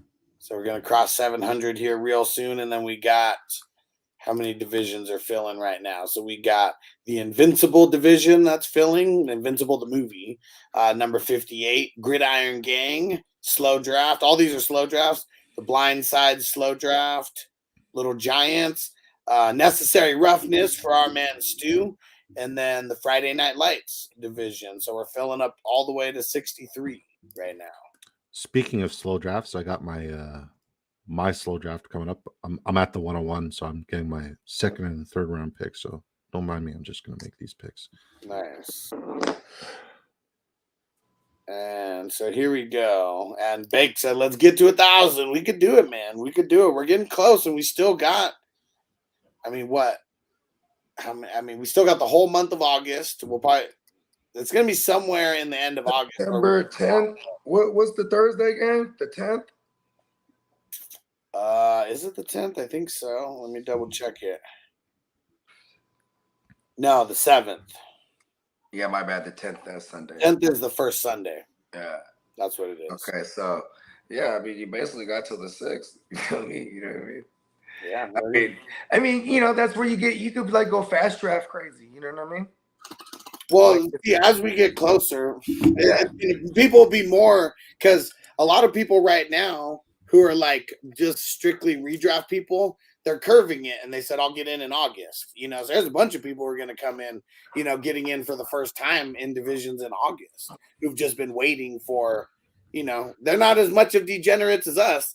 One of the guys was the one who won last year who was like, nah, I'm just gonna, so I'm probably only going to do 1 or 2 divisions. I'm just going to do it, you know, a little bit in August. Is that what he did that last year too? No, so last year we didn't do it like this. Last year we all started drafting on July 5th, and it was no, but I'm saying, but last year, how many was he in? Oh yeah, he was only in 1 or 2 last year. That's great. Yeah, I like that. but there was no. I'm gonna wait until August because we did it all at the same time. And what up, Devin? He said, hey, y'all, I'm doing my first best ball league. I'm down for a grade if you got time. Cheers and the best of luck. Okay, cool. You're the SoFlo Skull. Sounds good. So we're going to do Magic Man's and then Crispy and then yours. So he starts it off with Fields and Watson, and we don't have the drop right now. But, yeah, hello, ladies. And then he goes Higgins, Adams, Damian Pierce, DJ Moore. So he actually got the infamous Fields DJ Moore stack here as well. He shouted it out during the and he did it nicely too. Like, you know what I'm saying? I mean, he didn't reach. No. That's a nice range for DJ Moore. You know what I mean? I mean, that's congratulations on winning first, buddy. Proud of you. Yeah. It's funny because usually the guy who gets Kadarius Toney, they're the guy who gets first in the draft always. Kadarius Toney is going to be the MVP, right, Crispy? You better have Didn't he die? Crispy, or you're getting an F. Didn't he die? Didn't he just tear his ACL? No, I mean, well, that's what he does. I mean, what's funny about it is it was 51-50. Wasn't even in practice. It's in pre-practice. Yeah, he's a danger to himself and others. Like, for real. All right, and then we got Cam Akers, James Conner, James Cook, Fred Warner, Tremaine Edmonds, Elijah Moore, Hufanga, and Hufanga. When he took Hufanga, J Mac was pissed off. He was like, "Oh, that guy's about to get wrecked, man. I was just about to pick him. He should have picked him." He was trying to match up. J Mac Town. Is that J Mac or J Mac? No, not J Mac Town. Okay. J Mac. Yeah. He was trying to match up Derwin James. someone. He was trying to match up. He was trying to match up Derwin James and Hufanga as some of his top IDP guys there. Yeah, it would have been nasty. Both big play guys. I like the Shaq Thompson pick a lot. Yeah, I think he's gonna. I mean, he already kind of did have a bounce back year last year. I think it comes back as well. You think Kendricks is going to do good with the Chargers? I think he's going to do solid. Yeah, they need help over there. Drew Tranquil isn't anybody in particularly talented, in my opinion. But like when you're a bad team that everyone's about to run on, you know what I'm saying? You're about to get hella tackles, and that's getting Kendricks is good. You know what I mean? Isn't Tranquil in? Is it Tranquil that just went to Kansas City? Yeah. Okay. We don't even know if he's going to start necessarily. I think we're all treating it like he is. It's him and Willie Gay. Yeah, I just ended up having him. Yeah, I got a bunch of Drew Tranquil. It's funny because if you're gonna pick Drew Tranquil, it's almost like you have to pick Willie Gay. But I haven't been doing that though. Like Willie Gay's been such a flop. Like it's like. It's easy in like their dynasty formats that we play because we got 50-man rosters, so it's like it's possible to just have like an entire LB core. You know what I mean? Sure. But it's like when you do these best ball choices, like you have Nick Bolton went in the 8th round. Yeah, hell yeah, that's value. That's crazy.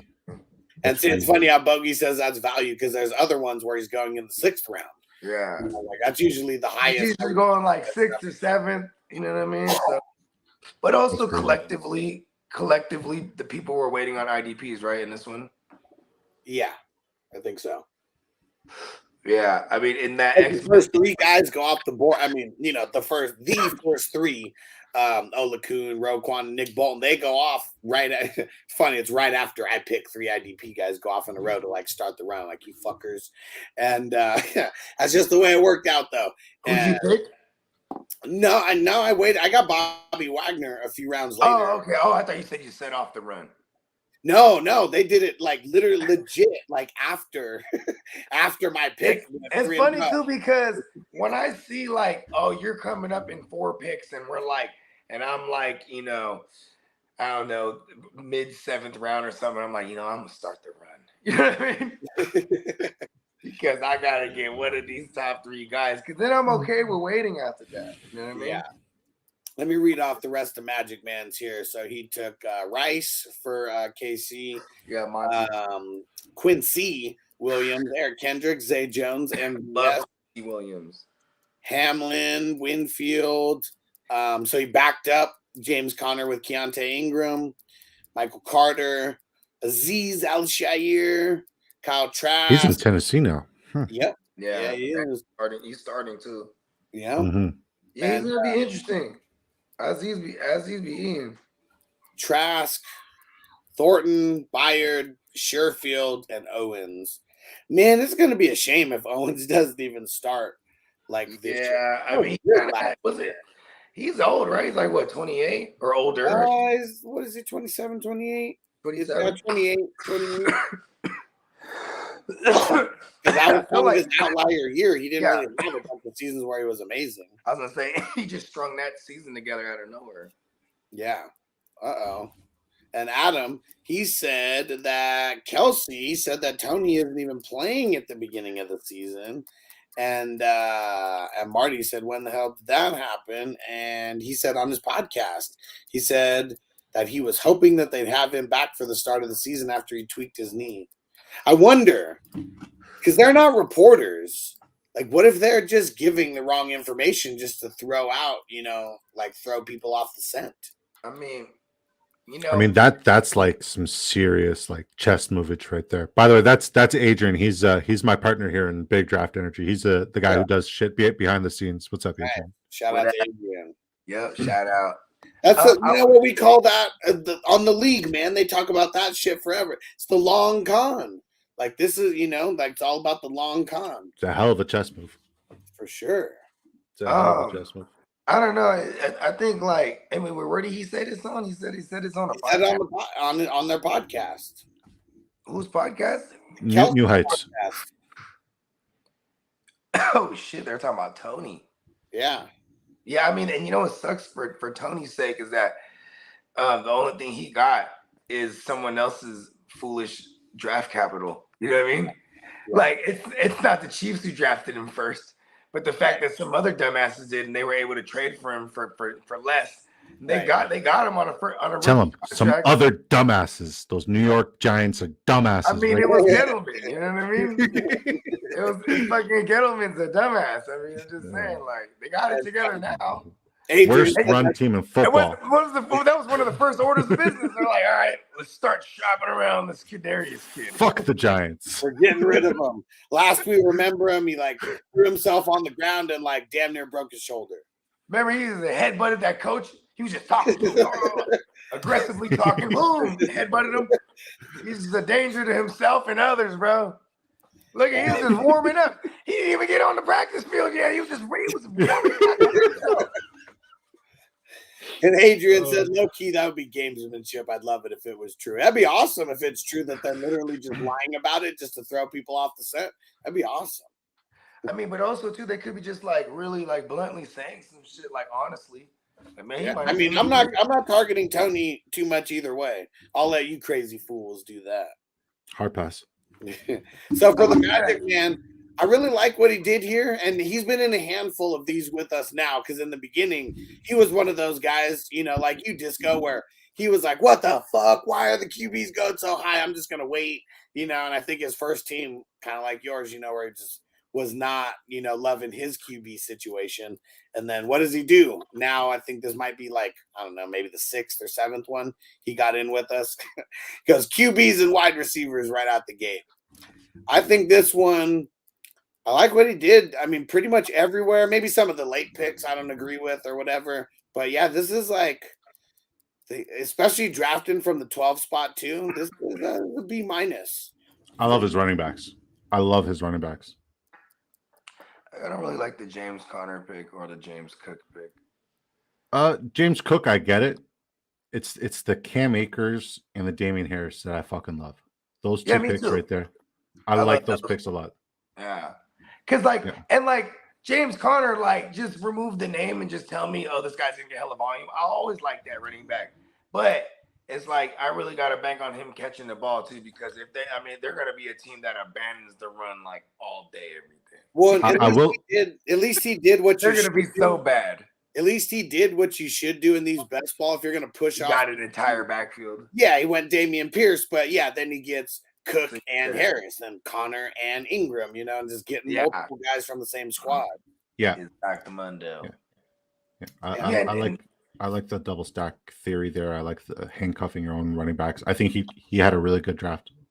I don't see any flaws place with I'll it. handcuff running backs is in best ball. I hate doing it. Yeah, because you can't do anything, so it's like you gotta. It's like it's due diligence, right? I mean, but then again, too, there's some where I don't give a fuck, and I just want to get like every wild thing, like you know what I mean, every wild like motherfucking play. Like I gotta give me Rashad Bateman. Like I hate Rashad Bateman, but you know what I mean. Like if I see like one time I got Rashad Bateman was like the 19th round, I was like hell yeah. I was like fuck it, we're doing this. Yeah, and kid 19th round, I was like okay. And Kid said, I like Connor. He's never been bad. No reason to hate now. Well, I think the reason why people hate him is because he gets hurt. That too. But I'm just saying, like, I think they're going to be like a really bad offense in general. We're not expecting them to be anything more than like bottom 6. Like, but he's going to get a shitload. He's going to get a shitload of volume. You know, I mean, he's. I should have drafted Clayton Tune. Fuck me. I should have drafted Clayton Tune. Here goes Crispy Squad here. So he said he got interrupted midway. Not sure what happened, but he was probably stroking or something. We're not giving you a pass either way, Crispy. And I mean, that's how you speak to your dad. Like a stroke, like he was like laying pipe. Well, that's how you speak to Papa.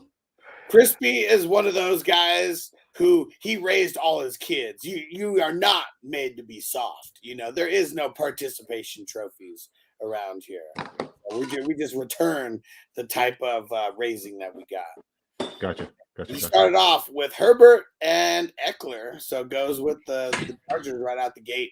Barkley, so he went 2 RBs back to back, and then Godwin and McLaurin. Man, Crispy, I hate when you take the value out of people. For sure. I like the that you put together. I hate when you take the value out of them. What was that, 5 and 6 or 4 and 5? 4 and 5. Oh, come on. And the wide receivers. Like the 5 and 6, I get it. Like, to be fair, the wide receivers did kind of go like crazy, but I got Drake London at the 5'7". Yeah. I'm not saying. I mean, I got him at the 5'11" in this other joint we was doing too, the X-Men joint. Yeah. So like, you know what I mean? But it was crazy because the running backs were getting sucked up. You know, it's I guess it's a case by case, right? Like this is just what was happening. So he made that decision, like it'll be to get to go back to back right there. I'm not mad at it.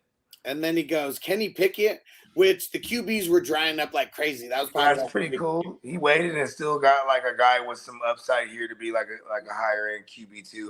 Yeah, with some upside to be a high end QB2. They were all gone at that point. Yeah. He was like the last of the Mohicans. And yeah. Then he goes Christian Kirk, and he's the one who said, I don't like that Christian Kirk pick. But that's the best ball pick, so I can't really like shit on that. We have a lot of similar takes, my friend. Yeah. I mean, he's the one who set off the IDP with Ola Kuhn at the 8-7, which insane. That's the first IDP player picked. I don't like setting the IDP like standard, like unless I feel like I really hate the offensive guy. I think that's cool to set it off in the 8th round right there. I mean, that's value for sure. Yeah. Ola Kuhn, I mean, shit, he's been. I mean, that's 100 solos. I don't see him not doing it again, or he's getting close to it.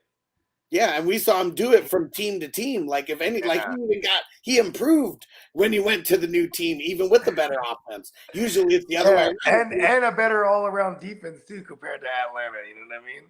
He's just a beast, man. That might have been the first time I ever heard of him that Atlanta year when he got the 100 solos and shit. Because Deion Jones went down, and you know what I mean. I mean, that's what happened. Deion Jones goes down. He put himself on the map, and then it was like. Then the first person that was willing to pay him, he was like, "Give me all of it," because he got a nice little bag over there. And he proved it. He earned every cent of it, at least in year one. And then he goes, fucking Brian Robinson right in front of me. Oh, see, in the 9 ball, that's awesome value right there. See, Crispy's not fucking I around. know everyone's hyped on Gibby, but like I love that the hype on Gibby has been pushing B-Rob down because come on, he's gonna get all the early down work on it. They're gonna lean on the And the red zone looks. Yeah, and they're gonna lean on the run game, the heavy period. It's Sam. It's Sam Howell. You know what I mean? Crispy has learned well, especially when it comes to IDP. So he already has Olakun, and then he takes Franklin, Luvu, Patrick Queen, and Jordan Brooks. That's a nasty starting 5 right there. I mean, I know Jordan Brooks probably isn't going to be playing early in the season, but super nasty to start. And then he goes McKinnon, Sky Moore. So back to the Chiefs well. I like it. Thielen, Njoku, Schultz, Spears, Tranquil, Minshew the Ginshew.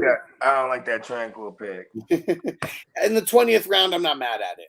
Okay, yeah, we are pretty deep. I was gonna say, I was just gonna ask you too, what round was that Spears? So 19. Okay, yeah, I like what he's doing actually.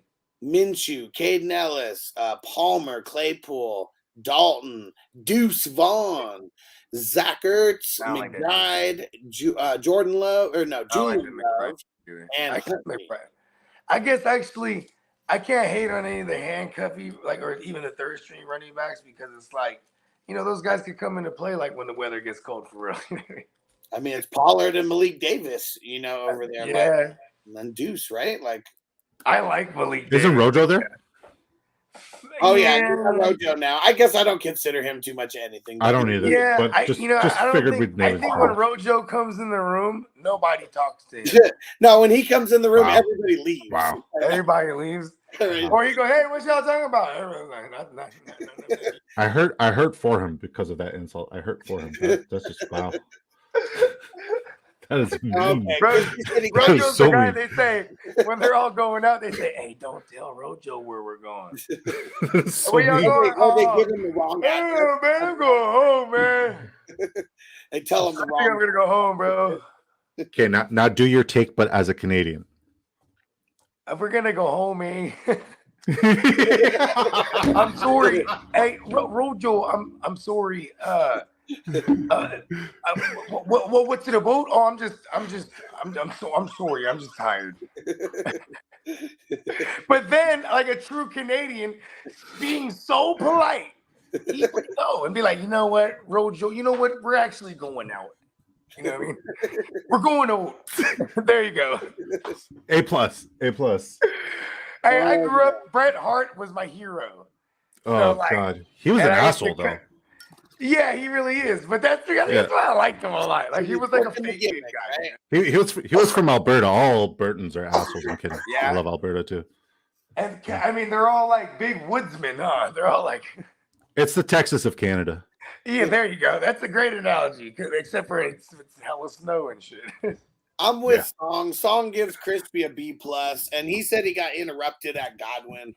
Even though he took Godwin early, I'm not going to fault you for taking a guy, maybe 2 or 3 rounds too early necessarily. You know what? It's kind of his style, though, right?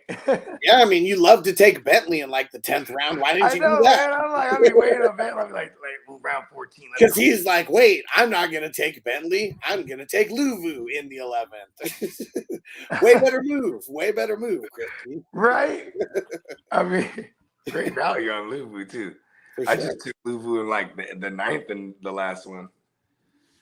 Let's see. And where's Skull? There we go. I think so. This is his first one getting in with us. And he's at the 102. Passed on Holmes and went with Hurts, though. Not mad at it.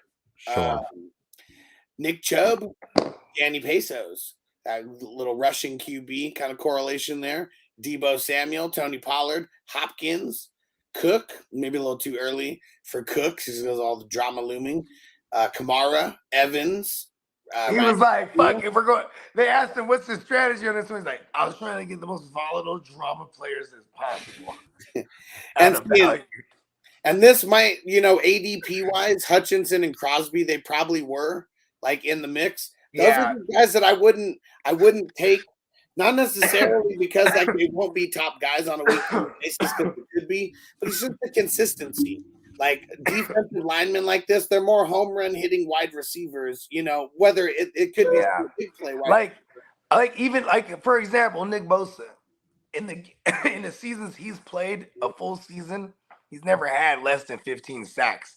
That's pretty fucking awesome, right? I'd probably have him in a best ball before I'd have any of those other guys that have had like what 12 or what did Max Crosby have? It was career high, right? Yeah, I think it was like 17. 17. Yeah, bro. Come on, bro. That was an outlier. But also because the people drafting it like that, I mean, it just keeps the ADP up. It sucks when you look at it. It's all flex going to have it in order like that. Well, and last year he's and I'm way wrong. At 12 and a half. I was about to say he did not have that much. Because before, I think it was his first double-digit year even. Nah, he had 10 as a rookie, but it was like the 2 years after that. I hate the Raiders. I always am going to see them through that lens. Fuck them. Yeah, I think now I don't want to pay up for Max Crosby. I mean, guys who were drafted after Max. You know who's the value this year at that position is for fantasy purposes is Myles Garrett. Maybe. Wait, where the hell is he going? Like, well, I'm just saying, like, I can get the same thing out of a Myles Garrett and take him later. But he's still going at the top, though. But I mean, Max Crosby goes higher than him, doesn't he?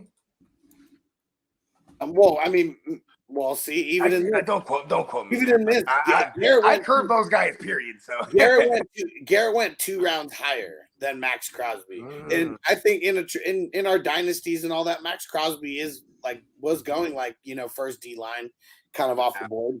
But I don't think he's still like, I don't know. He might not be a household name to everybody. Like I know last year he kind of like, good point. But I don't know, man. I don't want to pay up for Crosby. Let's give him a nickname. Maximus Gingerus. Well, actually, we'll work on that. Because he is like a real beastie ginger. You know what I mean? Then he goes to Son Reddick, Minka Fitzpatrick, Brian Burns, Evan Ingram, Boyd, Donald. So it's just a lot of DBs. I mean, a lot of DLs, a little too much for my liking. I like to sprinkle them in, but I don't want to build my entire – because we could start anybody here. In these ones, you just have to start 5 defensive players. Doesn't matter what position. And usually the linebackers and middle linebackers and Foy, the guys who are similar to Foy, Olakun, and Roquan and Nick Bolton, those are the guys who are going to finish with higher points in these DLs. KJ Osborne, Gainwell, Dulcich, Patterson, Diggs, Hunter, Renfro. Daniil Hunter and Hunter Renfro on the same team.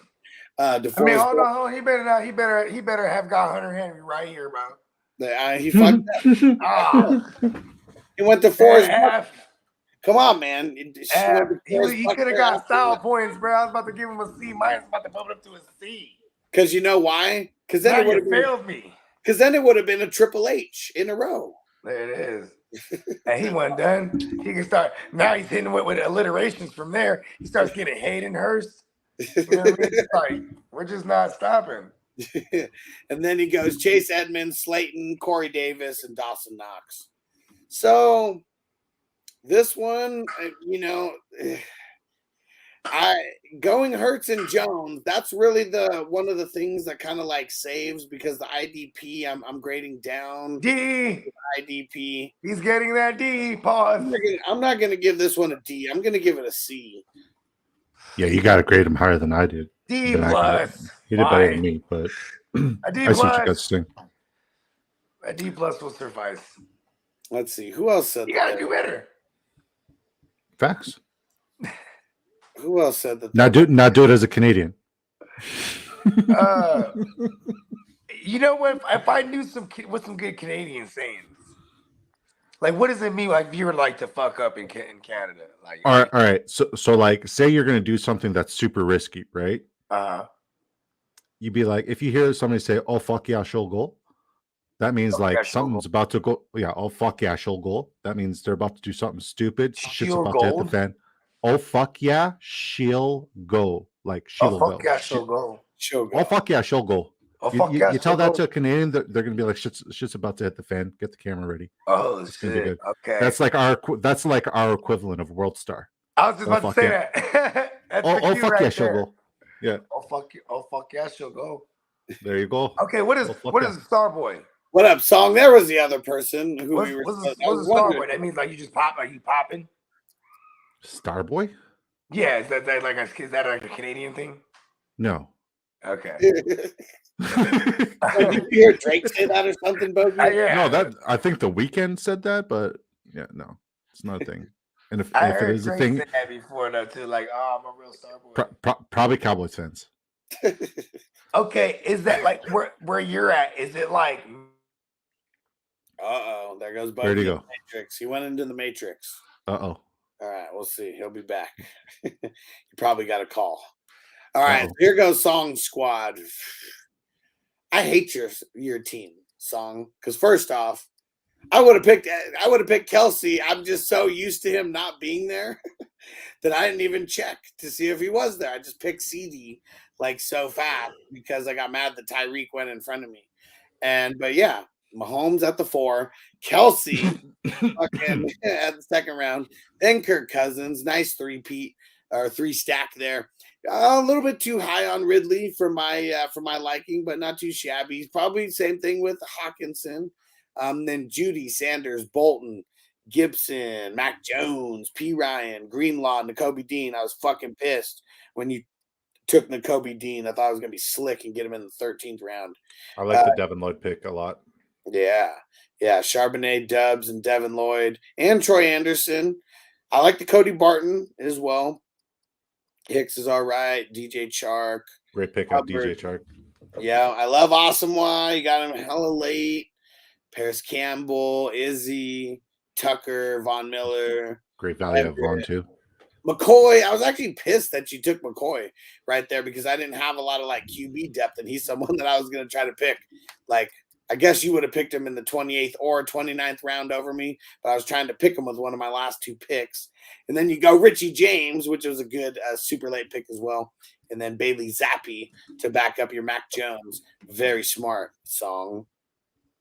And I'd say so far, Song's definitely got the best team out of everybody with the Mahomes Kelsey stack. And I'm going to give this one, I don't know if I'm going to give it a B+ because I do think that you got a couple guys a little bit too high and you kind of like shot yourself in the foot on a little bit of depth in a couple spots. You could add better depth than what you have now, if that's possible. So I'm going to give this one a B.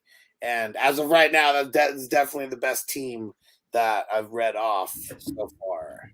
I feel like his wide receiver start was decent, but like they also have a bye week conflict, and then he just stopped drafting wide receiver after that. He's got what 1, 2, 3, 6, 5.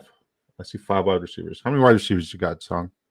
Yeah, I see 1, 2, 3, 6. 4. Yeah, 6. Yeah, 5, 6. I mean, you only have to start 2 on a week-to-week basis. Yeah, but then you also get like 2 flexes. One of them can fill in the super flex position. I don't know. It's just all I guess theoretics. You just, I mean, unless barring injury, no one's ever going in those super flex over those guys because they're just going to score. Fair.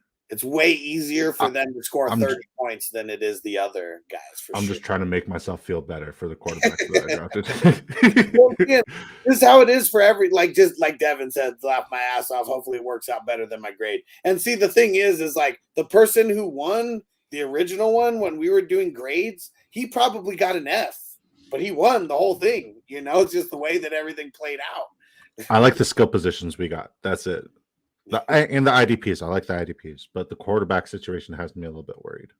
I liked his draft though. Overall, I like the correlation. I like the draft. I'm very high on Ridley this year. Very high on Ridley. He's one of the guys I'm targeting for sure. Yeah. That's why I got mad that he took the value out of him. But Ridley might, I might have, well, actually, never mind. He would have had 2 shots to draft him to where I would have had, it would have been in the 5th or the 6th that I would have had a shot to draft him. But yeah, and one thing to remember, Devin, you can get into multiple divisions. So a lot of people who are drafting like in this right now, they've been in multiple divisions. I'll be back. Okay. Or played with, in just different leagues that we've done as well. I'm definitely going to do this again. I'll be back. Yeah, for sure. And we're going to do at least one fast draft, per week. We've kind of been doing it on Monday at around this time.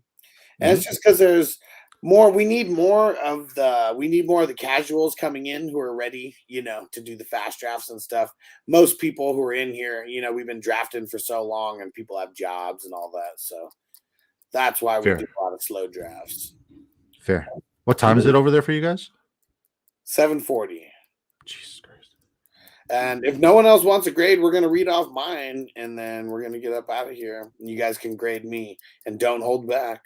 And so I started off with T-Law, C.D. Lamb, Goff, Najee, Drake London, Joe Mixon, Pacheco, Madison, Deontay Johnson, Bobby Wagner, C.J. Mosley, Brandon Cooks, Quay Walker, Jamal Williams, Pete Warner, Devondre Campbell, Rashad Penny, Javon Holland, Jamin Davis, who was that? Jeff Wilson, Zamir White, Pierre Strong, Richie Grant, Sam Darnold, Ty Chandler, Justin Ross, Marcus Jones, Christian Harris, Logan Thomas.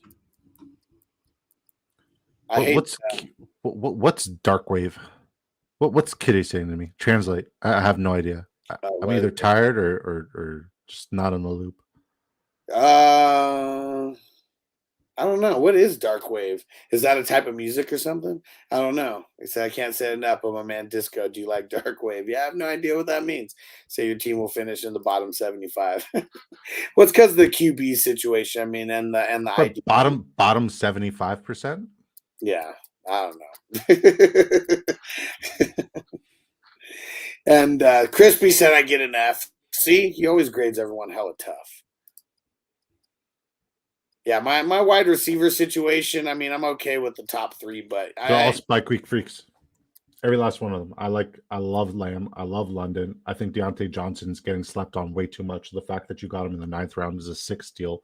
Brandon Cooks, who hasn't lost a fucking step and has a very good upgrade at quarterback, is another tremendous value. Jameson Williams, obviously the first 6 weeks situation's terrible, but like in terms of spike week freak, he's there. And then Justin Ross, obviously a fucking 6 story, who has like been quoted being like a starter. So yeah, I like your wide receivers, even though you don't have a lot of depth. And in terms of depth, like a lot of roster pieces, what you have there is like more than good enough. I really liked it. Good draft. And Kid said your name's Disco and you don't even know what dark wave is. Yeah, so I was right. It is a type of like it is a type of music or genre or music type. So the reason why I'm called Disco is because I really like the movie You Don't Mess with the Zohan, and he's like, "You like disco?" So that's why we went with it. Okay, so yeah, Kid asked if you were a DJ. So no, I'm a personal trainer. I make muscles for a living. There we go. All right. Well, that was a good draft, and actually, you know what? I guess we'll do this. We'll put the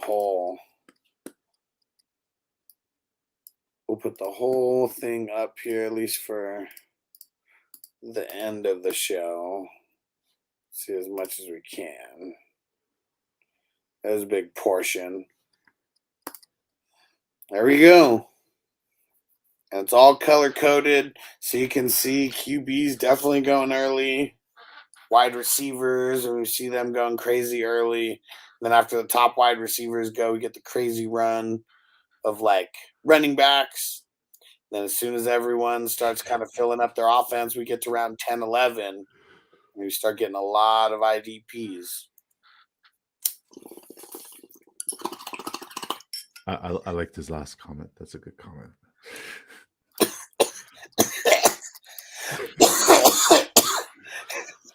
Kid is savage. I like it. I read Kid is one of these guys that I've that I know from off social media and all that. Yeah, I've known him since I don't even know how old we were in like single digit age is how long we've known each other. I like it. He's got a great goatee. Very nice goatee. I like it. He's a savage. Yeah, drop the disco. His teams fucking suck. Teams suck worse than mine, but yeah, that was fun. That was interesting. Definitely want to do another one just to redeem myself a little bit. But I also really like what I did everywhere except for the quarterback situation. So it's not bad, not terrible. Yeah. And remind everyone kind of what you got going on your YouTube channel. Yeah, so every night at 8 p.m. Eastern time, we draft on Drafters Fantasy. We're in a best ball tournament. We use a lot of advanced analytics stuff as well. So we put out some videos with some projections and different theories and different stuff. And that's why we do our hot takes, because there is merit behind our theories. I'm not just going out here and saying shit for clout. We do our due diligence to do our research before we put out any hot takes. And I promise you that we'll keep putting out more hot takes. And sometimes they're not hot enough because if you don't think Jamar Chase is going to finish number one, or you think it's not hot enough, then I made it hotter and you guys don't like it and I'm delusional, and it's okay. I love it. The fact that we're just talking fantasy football in general is an absolute blessing, and I genuinely appreciate you bringing me on and letting me talk about me and talk football with you. Oh yeah. And then what is your actual channel so they know where to follow you? Big Draft Energy on YouTube, and pretty much Big Draft Energy on all socials. TikTok, yeah, I hardly use it, but TikTok, Instagram, the Twitter. We're very active on the Twitter. Yeah. So follow us. Appreciate it. This was super cool. Hope we can, do it again sometime down the road. And I had a lot of fun. For sure. Appreciate you coming on. Yeah, we'll definitely get some more drafts going. If you guys don't follow the podcast, make sure you go follow the podcast, Fantasy Football Hustler, and go follow the Silver Screen Breakdowns. We're always going to bring that up every Friday. We record a new show. We are going to be breaking down Varsity Blues this week. It's going to be a fun one. Classic. It's a good one. Hell yeah. So we will see you guys tomorrow for the Wake and Bake. We'll be on 8 West Coast time, 11 Eastern. We're going to be talking about running backs, our targets and fades coming into these drafts. Every morning show that we have, we're going to be talking about something different. We're going to have 1 to 2 topics per show. So we're going to make it more of a calculated show for the Wake and Bake. It's fun. All right. Well, we're going to get up out of here. Appreciate you guys rocking with us, and we'll see you tomorrow. Peace out. Defense on me. I don't want them to gain another yard. You blitz all night. If they cross the line of scrimmage, I'm going to take every last one of you out. You make sure they remember forever the night they played the Titans. Here comes the